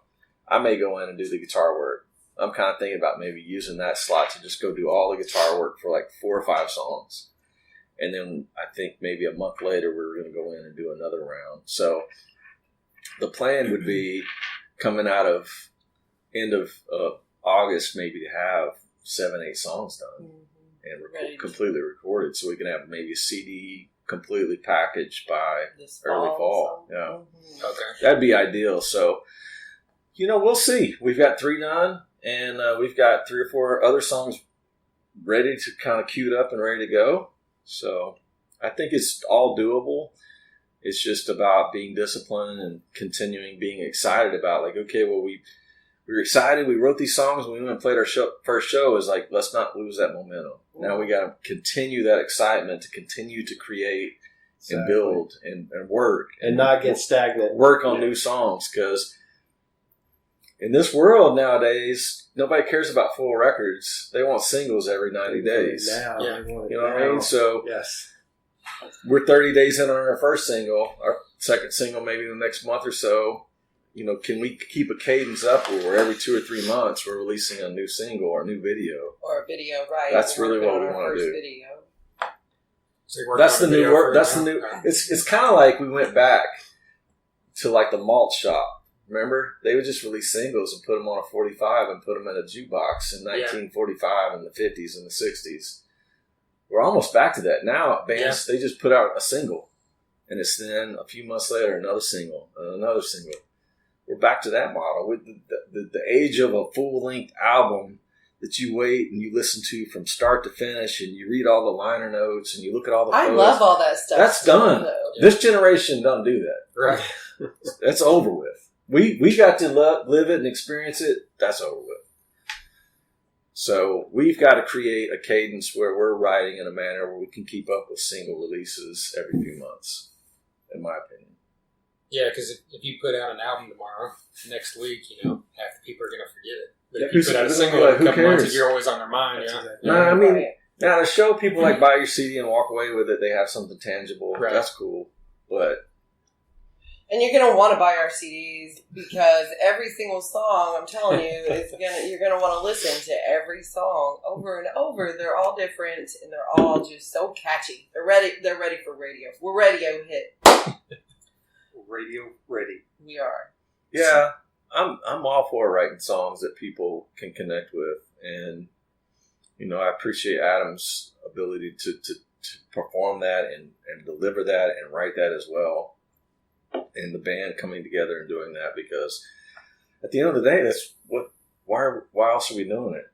I don't want to be like some artist that's like, my art is just mine. And I don't care if you like it or not. I'm not that guy. I want a million people to like what we're doing, Right. So That'd be nice. I don't understand that mentality. We want people to dig what we're doing. Yes, it's got to be connected personally, and we got to believe in it. But at the end of the day, we'll deliver songs that actually people care about and they want to listen to. So the songs you've recorded so far, did you self-record, self-produce, or is anyone No. else involved in this? No, we should mention our band, Adam Woods at Oakwood Studio. He is a beast. Dude, everybody that has heard our recordings so far that we, sent them to or had them listen to, they said crystal clear. They could hear every word. The music is impeccable. Yeah, he's great. This guy has the greatest setup, and he's in jeans. He's Yeah. not far.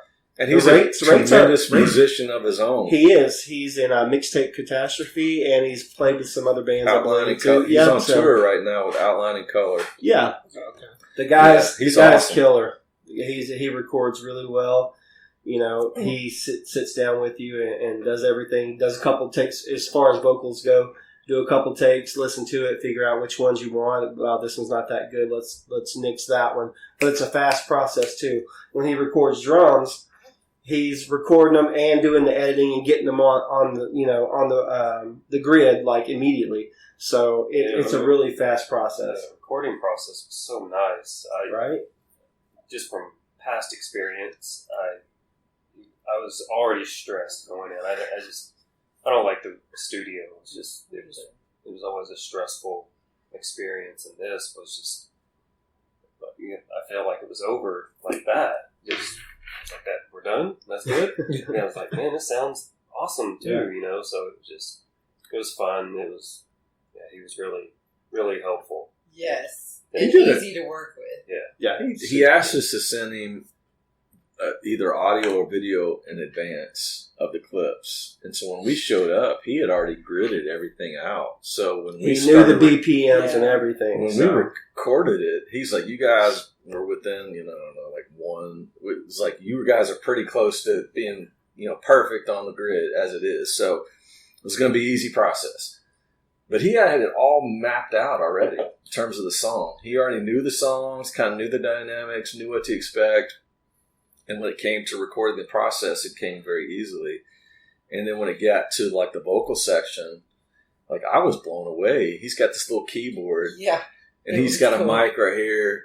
And like he's Adam's telling in the other Adam. room. Adam, of course, can sing anything. So he's like, well, sing this. And he like plays this thing on the keyboard. And Adam sings this line for the harmonies, yeah. And does like, because I didn't know exactly where the harmonies should be. Multiple layers. It was very it was amazing to watch, and yet we just really can't recommend him enough. Yeah, in some parts Oakwood it was like Studios, four part harmonies, awesome. And it was and he was like sing this, him too. This Adam impressed. And then I'm like, okay, now I'm going to do my vocal harmonies. Oh, you got to get the Britney Spears auto tune out because But you know what? Whenever you sang those harmonies, at first I was a little iffy on them. But what he did with those, and I can't hear the song without him now. I absolutely cannot hear the songs without him. Because I'm waiting for it, and I sing your parts too whenever I'm listening to it in the truck or whatever. I'm like, I know I got that little Red Riding Hood voice. It's just that dynamic and that it's just right. I don't know. But at first I was a little iffy about it. Because I heard you actually record it. I was there. I don't remember what song it was, but I almost got one That's song. That's why I'm not lead lead singer, bro. He said he's been doing this for 11, 12 years, recording, and he's only had one drummer one other time, do one take. And I almost did it. Yeah. I made one little mistake. Yeah. And I caught it. And I was like, No, it was great. But that's where we recorded. He's tremendous. And we've got sessions booked with him. Super cool. We want to do the whole record with him. And he's not we're not the only one. He's not the $99 guy. So if you're looking for cheap, that ain't him. But he is quality. So is he producing as well? Is he offering input, or is this more he just offered a recording that. engineering type? So he told us some bands come to him and they write the song. They're they have an idea, and he can help them package it, produce it, and get everything as is. He can record without drums. I could go in and record everything, and he put in computerized kind of drums and figure that out. And I said, well, we're a little more old school. BT and I like to play together. So we're going to come in and cut drums first. And so he's very flexible in how you want to approach it. From the modern approach, it's a little more, in my view, sterilized, but perfect. Or like what we do is a little more organic, not perfect, but has some personality to it, So he can do anything. He's very talented. We were really, really blown away. He can't take out the chirps of CJ's. Oh, yeah. Oh, yeah. Yeah, I found out what the chirps were, Adam. So next time, not going to happen. We recorded one song, and there's these little, micro, phonics chirps through the whole song. Yeah. It's this pinky ring. So it was it would, every once in a while, clip the high E string on my guitar and be like, chip, chip, chip. It's the craziest thing. We chased it. No one else does. Trying in the recording, what the hell is that sound? And he did all he could to try to instead of me re-recording everything, get it out of there. But yeah, it was this. The other night, That's Saturday what it night. is. He heard it again. We got a song. Yeah. You know the song? I'm like, Yeah. I looked at him like, did you hear it? I heard it.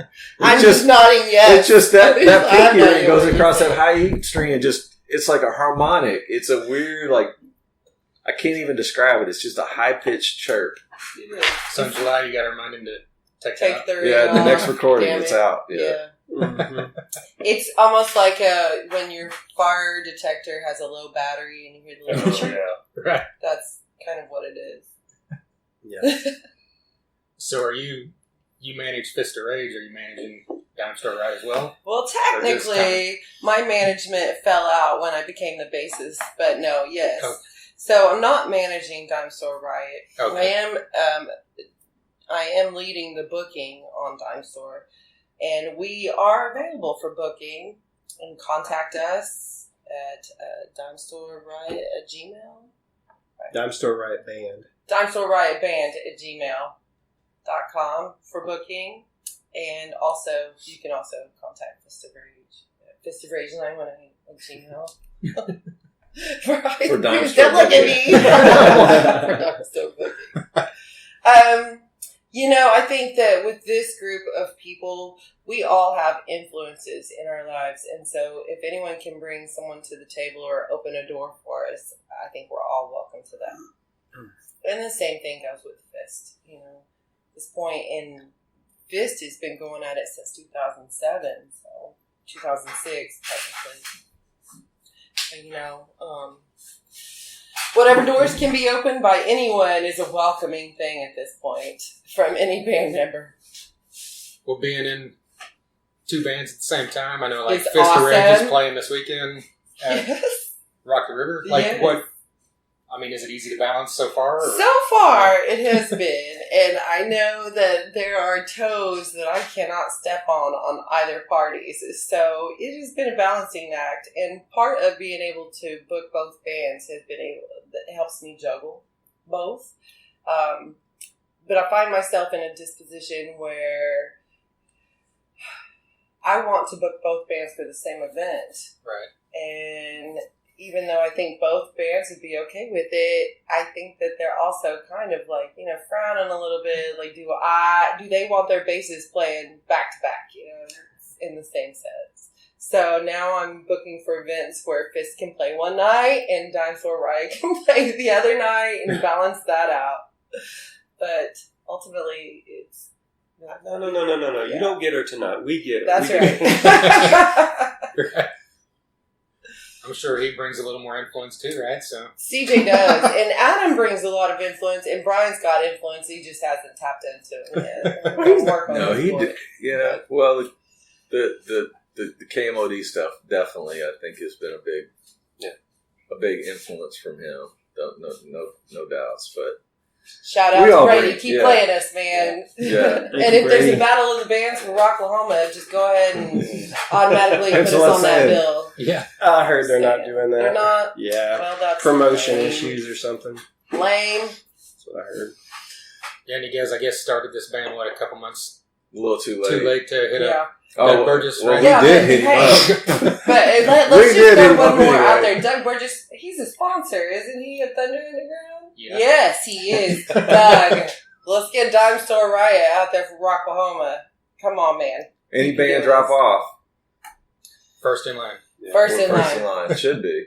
I mean, we should already just He call knows. us after the. He knows we promote and market his shows like nobody else. And We love Doug. Right. We'd love to do another show with him, and I'm sure we will soon. And he loves us. He just doesn't know it yet. That's right. So, yeah. And that goes for TLP, and that goes for DCF. That goes for every single promoter out there that puts on shows. We love you guys. What's a hard-working band? That's been refreshing. And having members that are excited about what we're doing and will bring people and market the shows and it makes a difference. It really does. You just, unfortunately, at this level, we don't have PR firms. We don't have, marketing resources at our fingertips that are taking care of everything. you got to do it. You got to get out there and talk to people and message people and follow up and make an effort to get people to come to things, because there's so many things pulling people's attention nowadays. Yeah. So you want them to come to your shows, you want them to come support your band, you want them to buy your merch, then you got to be out there competing for that attention. And this band definitely has no shortage of energy. That's true. Have you guys announced any? I know you mentioned Rock the Equinox, right? Mm-hmm. Have you guys announced anything else you're doing? Or you We have have shows another booked, or- show booked before Rock the Equinox. Do we? We Yes. do. That's news to your singer. Interesting. We do. I'll let one of them. Oh, talk about it. so yeah. Well, Not you. I was looking at them. oh, go ahead. What you guys got? don't have You don't anything. remember what shows we booked? I absolutely don't. So I yeah, forgot to.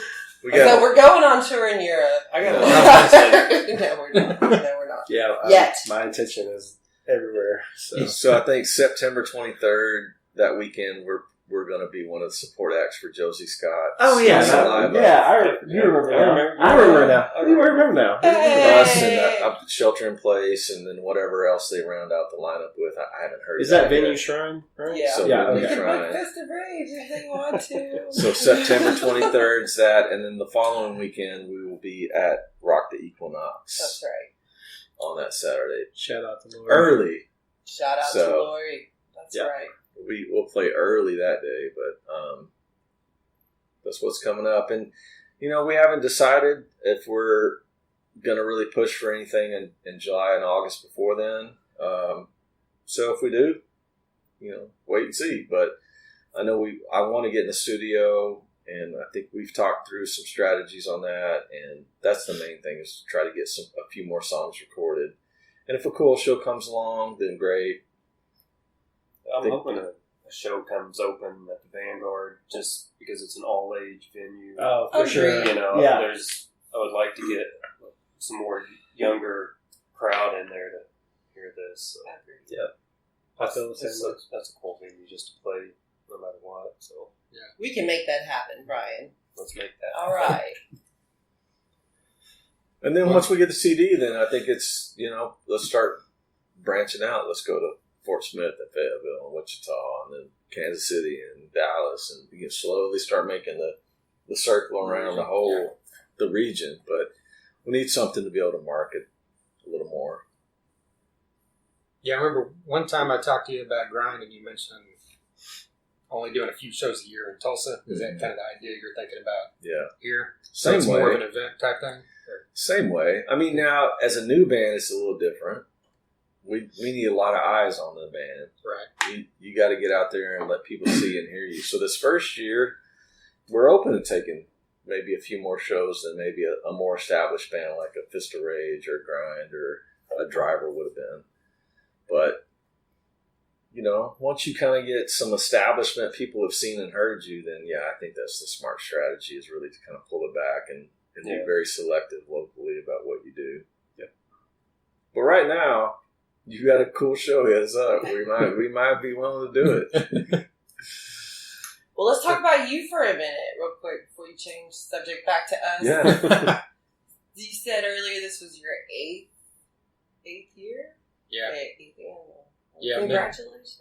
Thank you. Yeah, Mid-May was the You're the year man. anniversary of the first episode. So, yeah. Well, let me ask you this. What do you think has been your biggest interview? And I got a follow-up. Gene Your biggest Simmons. Gene Simmons? Yes. What's been your, favorite interview? No, I get asked that a lot, and I can't really.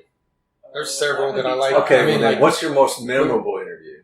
Doesn't have to be favorite. What's one of your more memorable? Well, probably Gene Simmons as well. But I mean, my favorites are probably like Shooter Jennings, because I feel like that was like episode 60 something, and it was the first one where I felt like we sat down and it was like a natural conversation. It wasn't just like question answer. Right. You know, with like a known artist type thing. You know, we're not getting nervous and just blah blah. But Reed Mullen from COC was a really cool experience. He's a bass player? He was the drummer. The drummer. Yeah, Oh, he before passed he away. passed away? Yeah. Oh, that's cool. Trying to think other top ones. The one I just did with Dean Castronova a couple months ago from Journey was like extremely cool. Love Journey. Doesn't he hate the guitar player though? What was your worst? No, they're like good. That's the keyboard player. Yeah, it's a keyboard player. But they're still in the band together. They just I have know, lawsuits there's some against political issues. right. Yeah, like one of them's a Trump supporter, one of them's not. I guess. Yeah. So what? Who's been Door your from the Misfits? who's Okay. been your most frequent guest? Damon Johnson. I'm not in the running. You're close. I feel like I'm up there too. No, I need to count it, but I think you're right. I think you guys are like. Do you remember how many times? 5 or 6 now. I mean, I did the Kiss thing. I did the Ed Van Halen thing. Yeah. You got me beat on 2 of those, but I went and actually And only then got to a couple times. I was like co-pilot. I was a covert on a Fist of Rage one. Gotta count them all, man. I'm not your most. No, I'll count them up. You're close. Yeah. If not, you might be. Yeah. That's great. But I know there's several people that are like 4, 5, 6, but I don't think anyone's been on here 7. You might be 7, so I'm going to count it before I Do it. record That'd the rest be of the this so I greatest. can let you know on when this Just comes let me out. come sit in on somebody so I can get the damn it. I got it. Right. I want the record. Hey, man, I got an audio clip in, so there's that. Oh, the I know you moist, did the one. the moist one. Moist. Right. Yeah. I threw that in a few times. Yes, I've heard it. We did the one with Donnie V from Yeah. Enough's Enough. Well, and then she stumbled And into then that's my favorite. The Bullet Boys. The one. Bullet Boys interview when you guys When you walked up, started talking, just thought we were sitting there talking, and she just walks into the interview like, "Hey, what's up?" I'm calling for He Fist had of a Rage. And he had a lighter. Wow. Sure did. Shame on me. But yeah, Doyle from the Misfits was Really? the worst. That was Why the worst. so? Yeah, it I didn't want to ask you because I didn't I want to put you on the spot, but if you're willing to say it, then hell yeah. Yeah, I think me and Jason talked about it a couple times. I remember you telling me like he was but- mad because he thought it was a video and got Yeah. all painted up and Yeah, he was just pissed. he's about ready to kick your ass. Oh, Like it was all his tour manager's fault because I told the publicist that it was an audio podcast, and then we got there and his tour manager was like, "You guys have a camera?" I'm like, "No, it's audio only," and she just kind of looked kind of dumbfounded. And then like she's like, "I'll be back." She comes back like 5 minutes later. She's like, "Okay, I can take you back. You guys don't have a camera." Like she just said it again, and I was like, "No, it's audio only." She's like, "Okay," and she just doesn't even tell him this and just walks in and he's all like tying his shoes real fast, like ready to go, and then he's like, "This isn't video." I'm like, "No, I told everybody it was audio," and so he's like super pissed because he just busted his ass for 30 minutes oh. getting his stage gear on like Yeah, a couple hours early so he could do this video podcast. I can understand that. And then he just that. flew through the He's quick. about ready to kick both you Yeah. and Jason's ass. Like, Yeah, you we had like motherfuckers. 15 questions because the guy's short answers anyway from other interviews I'd seen, and he just barreled through them. It was like 4 or 5 minutes long. So at the end, I was just like, "Okay, thanks." He's like, "That's it." I'm like, "Yeah." And then he said again, "I can't believe this. I thought this was video." I'm like, so I just at this point, I'm like, it's like the You fifth should have interviewed him. You should have interviewed him about. Well, how does that make you feel? Yeah. Why do you feel that? Dr. Phil. No, he's like, I'm like, I've told your publicist and your tour manager 3 times that this was not video. Now, so And how I many? stood up pe- to him and told him that. He's I like, know "Oh, okay, I'm I sorry." know you told me one time Stuart Ham blew you off, but who else has blown you off that you've had interviews Oh, set up with? They've all been pretty good. I mean, I've had ones canceled, but no one like technically just like Just no show like it. no or- shows it. yeah. I mean, I've had a few like no show a Zoom or something, and then all of a sudden I'll message their publicist and I'll get in contact with them, and I forgot or didn't write it down or something. But then they'll come through later. So do you I travel like- to them? Do I what? Do you travel to them, or you meet them at shows, or? Well, I do a lot of them around here, Like shows. Gene Simmons, did you do him like Zoom? That was- or No, that was in here. person. in Yeah. person? Where was that? When he played Picola? No, not Picola. It was There was some casino. It was a thing. casino in North Okay. Oklahoma Okay. I remember that that. was going to be the Kiss Casino. Okay. That I don't think they ever made into the Kiss Casino. Wow. But he did a solo performance. So that's why it was easier to get to him. Yeah. And Sunshine was the Oh. promoter. So I just hit her up directly the day, like literally the day before. Because I hadn't even thought of it. And I'm like, you know what? If he's doing press, let me know. I just thought You know, Dude, it was a that's a wild hookup right there. shot in the dark, and she called me like 5 minutes later and said, "If you can be here at like 4 p.m." Shout out to Mm. Sunshine. I haven't Yeah. seen her Yeah. in forever. Yeah. But love you, Sunshine. That's awesome. So yeah, One of your more memorable interviews to me was the D. Snyder one. That was a good one. oh yeah, that was fun. That dude's something else. Yeah, So, yeah, that was a good one. that's one of those dudes you could just ask like 4 questions He and would it just lasts be like like- 30 minutes. Yeah, Kind of like me. yeah. I'm just not quite as famous as he is. Hell yeah. No, I Glenn enjoyed Hughes- that one. Glenn Hughes was another one that was like memorable to me, at least, because I think he's the greatest that ever lived, pretty much. But, Next to Adam Raymond. yeah. Well, hey, man. Yeah. You guys have, I say you guys because it started with you and Jason, but I know at this point it's transitioned to mainly you, but you guys have done great. Well, I appreciate It's been it. awesome to watch you from like the first time that I knew who you guys were when you came to a grind show, and I'm like, who are these guys? Oh, these are Thunder Underground guys. And then to see your stuff show up, spread across the internet with Blabbermouth and all these other publications, man, I'm proud of you, man. Yeah, That's for awesome. Sure. For sure. You guys have Appreciate done some that. cool stuff. You've had some cool interviews that have made some news, and that's awesome, man. I'm proud of you. Yeah, and I'm still Thank you. pushing myself if you ever need a female co-pilot. Like, I'm right here. Okay. You want to co-host? She's Yeah. got you covered. Right. Yeah, the first time I think I saw Grind was opening for Karabi, I think. Yeah, it was early on, and grind like that was a very early show for that band. Mhm. And I remember meeting you guys and not knowing who you guys were, and probably just nodding a lot, like, "Yeah, okay, cool." Yeah. Whatever. Then we became all homies, and yeah, you guys have done great, man. You've done a great, not only on local coverage, regional coverage, but you've branched out and really brought in some big acts, man, in terms of people you've interviewed. So something to be very proud of. Very cool. Thank you. That was the Karabi show at Downtown Lounge. Yeah. That was an accidental show for all of us. We were booked to play, and Jake had given me the reins of putting that show together. And then he called me and said, so change of plans. And he's like, how would you feel if, the lineup you have opened for Karabi? And I'm like, well, because this was supposed to be the headliners. And I'm like, well, of course. So we got to, inadvertently, all of us got to come open for Karabi, and none of us were really expecting Not it. only Karabi, but Karabi playing that 94 Yeah. Molly record. Yeah. That In was the what was downtown lounge. badass. In a 100-person capacity Oh my venue. God. Yeah, I was like, fuck yes, we're in. It was a very cool show. That was Yes. awesome. And I'm pretty sure you guys were mad at me for that show because No, another band no. came and got to. No, what happened was Jake saw Del Diver and I and was like, why are you guys opening? Mhm. You guys should be deeper on the lineup. I'm going to go address all this. And so it wasn't us. It was Jake. It was Jake. But again, the show had been put together prior to knowing we were going to bring on Karabi, So then after telling everyone the spots they're playing, I can't back out, It was just, and it was early on in my booking I would have days. flushed a couple of them bands. But After, looking after back hearing now, them, I would have flushed looking them back now. way down the pipeline. I just remember, there was one band on the bill that was They were terrible. touring, right? And They they were, just yes. jumped in their van and took off as soon as they finished playing. Yeah, I don't 'cause they remember had that. I just an remember that underage- for some reason. Their drummer she was like 16 years old. And so, yeah, It was okay. It was a great show. We had a good time. it was good. That's another one of my favorites is Karabi.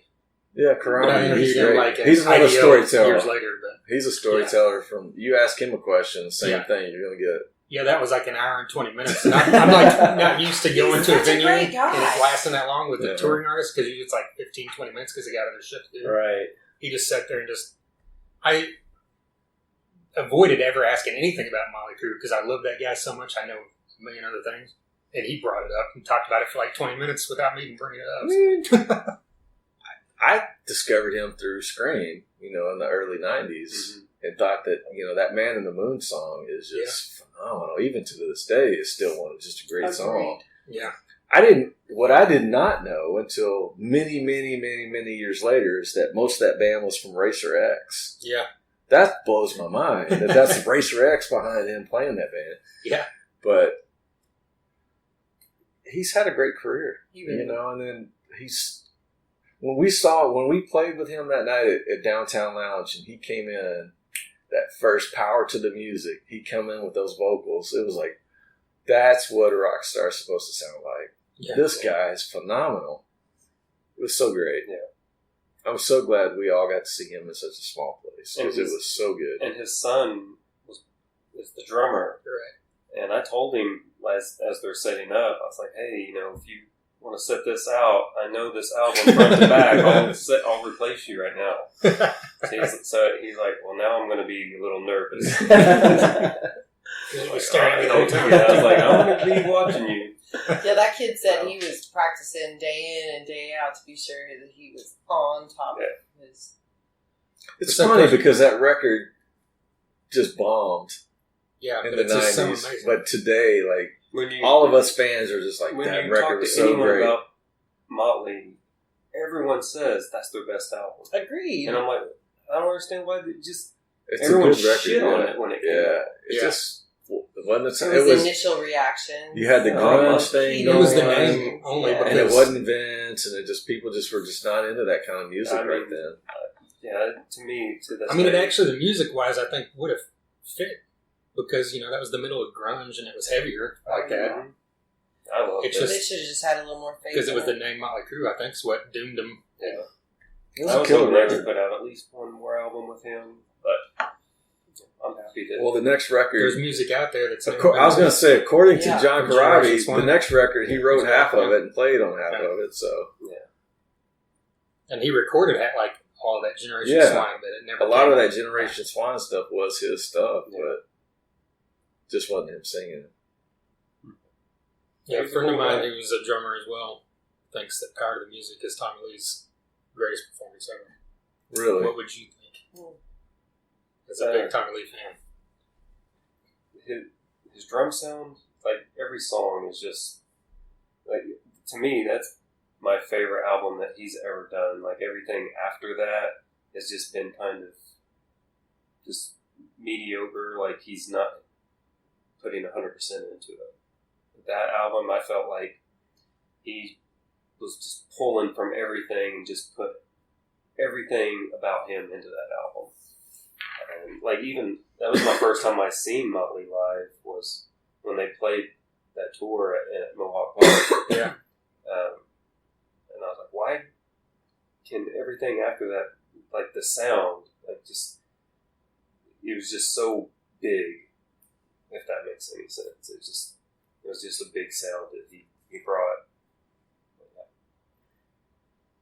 Side note, I heard an interview with Bob Rock a few years ago where he said that when they were recording the Black Album, Lars told him that he wanted his drums to sound like Dr. Feelgood. Yeah. He's like, but just don't. He's like, don't tell anybody this. Also, So he waited like 25 years. so to The tell him. production on that record was great also, too. what was cool is so we were talking about the Dirt earlier, and I have a Tommy Land. I read that book, and he was talking about when he was engaged to Prince's ex-wife, and she was telling him that Prince, when he wanted his drum sound, he wanted after the Dr. Feelgood album came out, he's like, I want all my drum sounds to sound like that album, the drums on that album. Yeah, that was such a And- well-produced record. And Tommy was just like blown away, like, Yeah. what? Prince likes my sound? And Like he performed. Yeah, but he didn't have Bob anything to Rock, do with the it was production.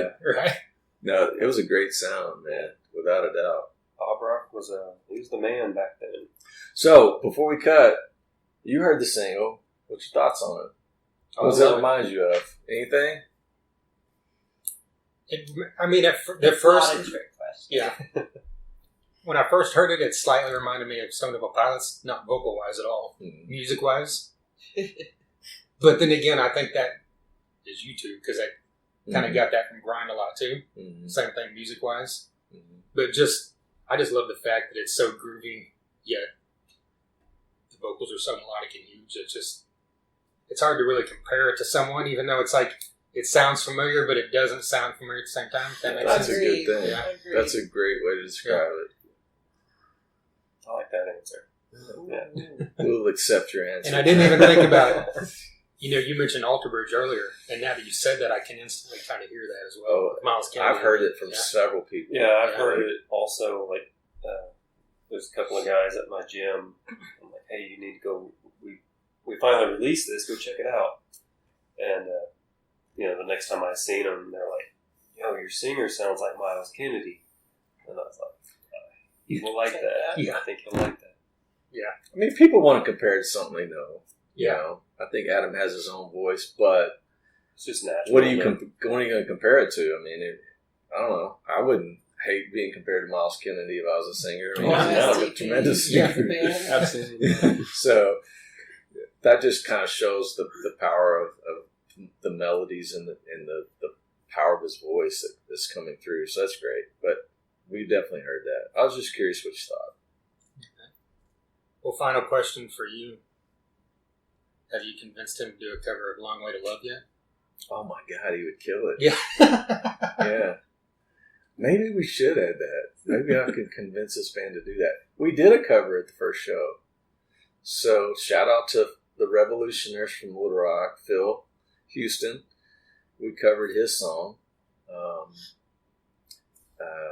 Pop Rocks, and Adam killed it. It's a great melodic song. So we've talked about adding a cover here and there just to kind of have in your back pocket every once in a while. We want to be an original band. I felt better about doing that than a more well-known song because it's a local band. Agreed. So it wasn't like we're doing some commercial band and we're trying to I'm not talking shit about Bad Wolves if anyone's going to hold that against me, but I never heard of them dudes until they played that zombie song. You know what I mean? We're not trying to ride on somebody that's already established some very well-known song. Right. So the cover song we picked was not a well-known song, but it's a great song. A song that's fucking killed it. hated by the guitar. Yeah. Matt Payton, the ex-guitarist. Well, he's not the original guitar player. Well, true, but he was with him for a time. Matt, I love you, but you're just you, wrong. You're wrong. Yeah. You're wrong. It's a great song, Phil. Yeah, it is. Keep singing it. It's a killer song. It's a great song. If the Revolutionaries aren't going to do it anymore, we were like, that song needs to continue to be heard. So, and we got their permission to do it. We founded We Are Tulsa Tribute, where we bring in all the local bands and have them cover other local bands. Right. And it wouldn't hurt my feelings any if we continued with that and brought in other local cover songs. Because there are so many great, talented bands in this town that I've got some local bands that are not around anymore that I would love to do covers. From those, I would love if if you guys were open to that. I mean, Nothing Can Last by John Halal. Oh, gosh. That song to me is, it's right up there with Alice in Chains, man. That song is killer.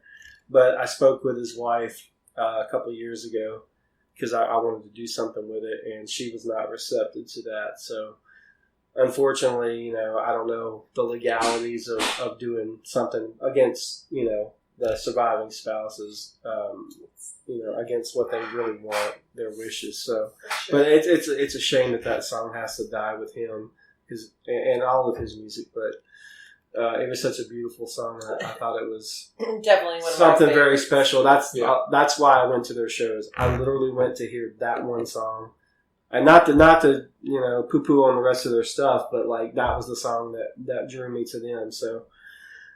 That's why I always went, and I had a real connection with that song. And now that he's passed away, I would hope that somebody or some way it would continue on. So that's my hope. We'll have to talk to her more about that. Yeah, maybe she's more receptive now. Yeah, a couple of years later. Yeah, maybe.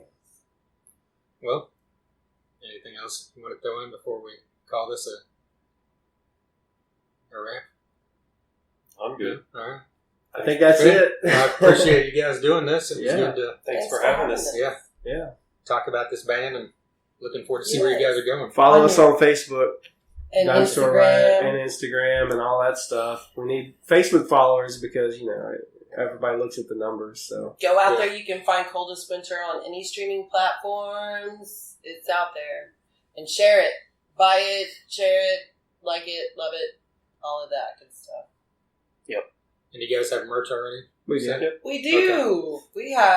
We have shot glasses, and we have T-shirts. We have band photos, Tank tops, stickers, and pics. We've got more merch to come as we and used drum heads. Signed. Those will always be a thing. Right. Right on, guys. Well, thank you very much. Thank you. So if you want any tickets for the Josie Scott show for September 23rd, you can get online and find them probably anywhere through the Shrine. I'm sure they've got a website, or you can get with us for tickets. And then September 29th and 30th is Rock the Equinox, and we are playing the 29th. And then Fist of Rage, wait, no, we're playing the 30th. That's right, we're playing Saturday the 30th. And Fist of Rage is playing the 29th. Put that out there, too. Heck yeah. And you need to get us back in the studio, by the way, Trent. I know, it's been quite a while. It's going to have to happen. Yeah. Pre-pandemic. Yeah. Right. We just said our goodbyes, but Goodbye. you can't take that with you. I stole, for those of you that are listening, I stole Ace Frehley's picture off his wall that he has autographed. I'm taking this with me. I've been trying to steal this thing for a minute. And I'm doing it. There you go. Brian, Adam, Paulette, and CJ of Dime Store Riot. A huge thank you to all four of them for coming by and sitting down and talking to me for quite a while about everything this great new band has going on, everything we can look for coming here in the future. Look them up on Facebook, Dime Store Riot. Give them a follow. They're on Instagram. It's dime_store_riot_.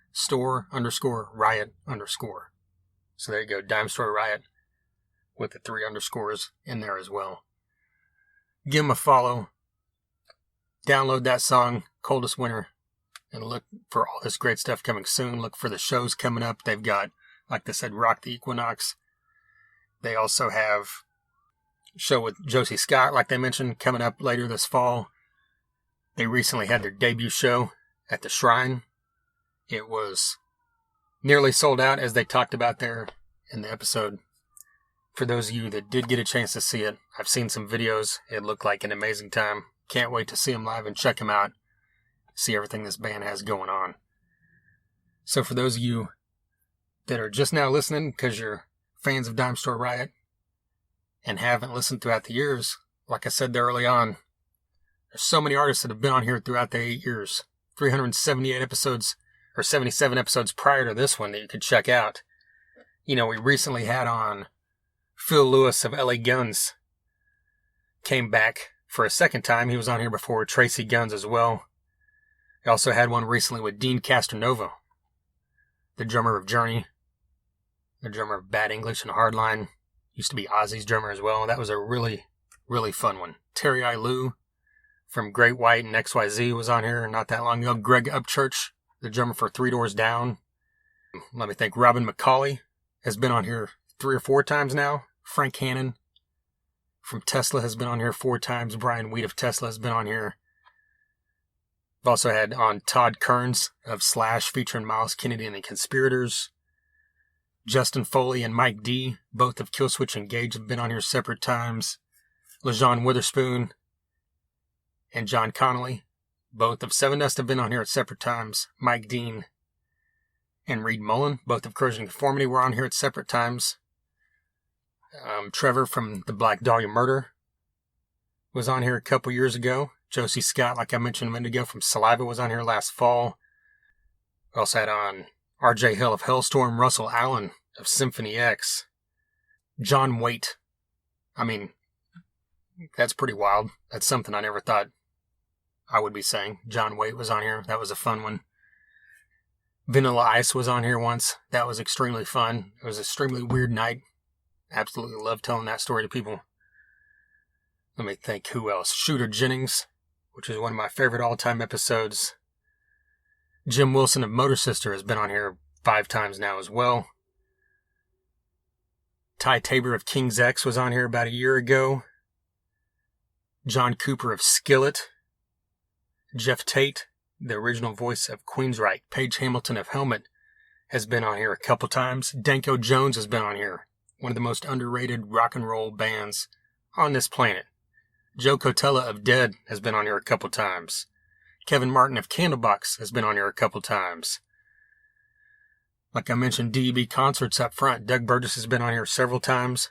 Tim Ripper Owens has been on here. And speaking of that, Fist of Rage, who Paulette of Dime Store Riot is a member of, released a song with Ripper a couple years ago now. That's excellent. So look that up. Diamond Row of Tetrarch, Josh Todd of Buck Cherry, Robert Mason of Warrant, and Lynch Mob has been on here. Jordan Griffin of Them Evils, Trevor William Church of Haunt has been on here a couple times. Members of Dirty Honey, members of Saul, members of Trapped, Saving Abel, Shinedown, Drowning Pool. If you like newer rock, if you like thrash metal, we've had on members of Megadeth, Testament, Death Angel, Toxic Holocaust. Fred Leclerc of Creator has been on here. 3 members of Hatebreed have been on here at separate times. I'm just going to leave it at that. Oh, and let you know that Matthew Nelson of the Nelson Twins has been on here as well. So there you go. TheThunderUnderground.com. You can listen to everything there. Wherever you're listening to this right now, hit like, subscribe, or follow so you don't miss future episodes. And speaking of future episodes, another band that has been on here multiple times is Night Demon. Jarvis Leatherby will be returning on the very next episode for the 4th time, I believe it is. Very much looking forward to that. I recently talked to him on Zoom for a good hour, I think it was, probably. So got a lot to talk about with what Night Demon has going on, what Jarvis has going on. So look forward to that one coming up very soon. Also got a couple more that are scheduled. Let you know about those when they happen. But hey, I'm going to stop talking because this has been a lengthy episode. But again, I appreciate you listening to this episode. I appreciate if you listened to one other episode or 377 other episodes. If you've been listening this whole time, you're amazing. If you just started, you're amazing. I hope you continue. Jason, I didn't mention that up front when I was talking about it, but Jason was on here for over 6 years. He left coming up on about 2 years ago now. It was like late summer of 2021. He stepped away from the podcast, but he's come back now 4 or 5 times. And he actually will be back on here very soon on an episode where we're going to be talking about some recent music and concerts we went to and stuff. So look forward to that one coming up as well. So huge thank you to Jason, of course, for the inspiration to start this and all the years of doing this together. Once again, a huge thank you to Dime Store Riot, Med Farm, DEB Concerts, and Sunset Tattoo. And until next time. Very nice. Hey, edit that down as much as you need. There's a We're trying to do a 2-hour podcast. Thunder Underground, y'all.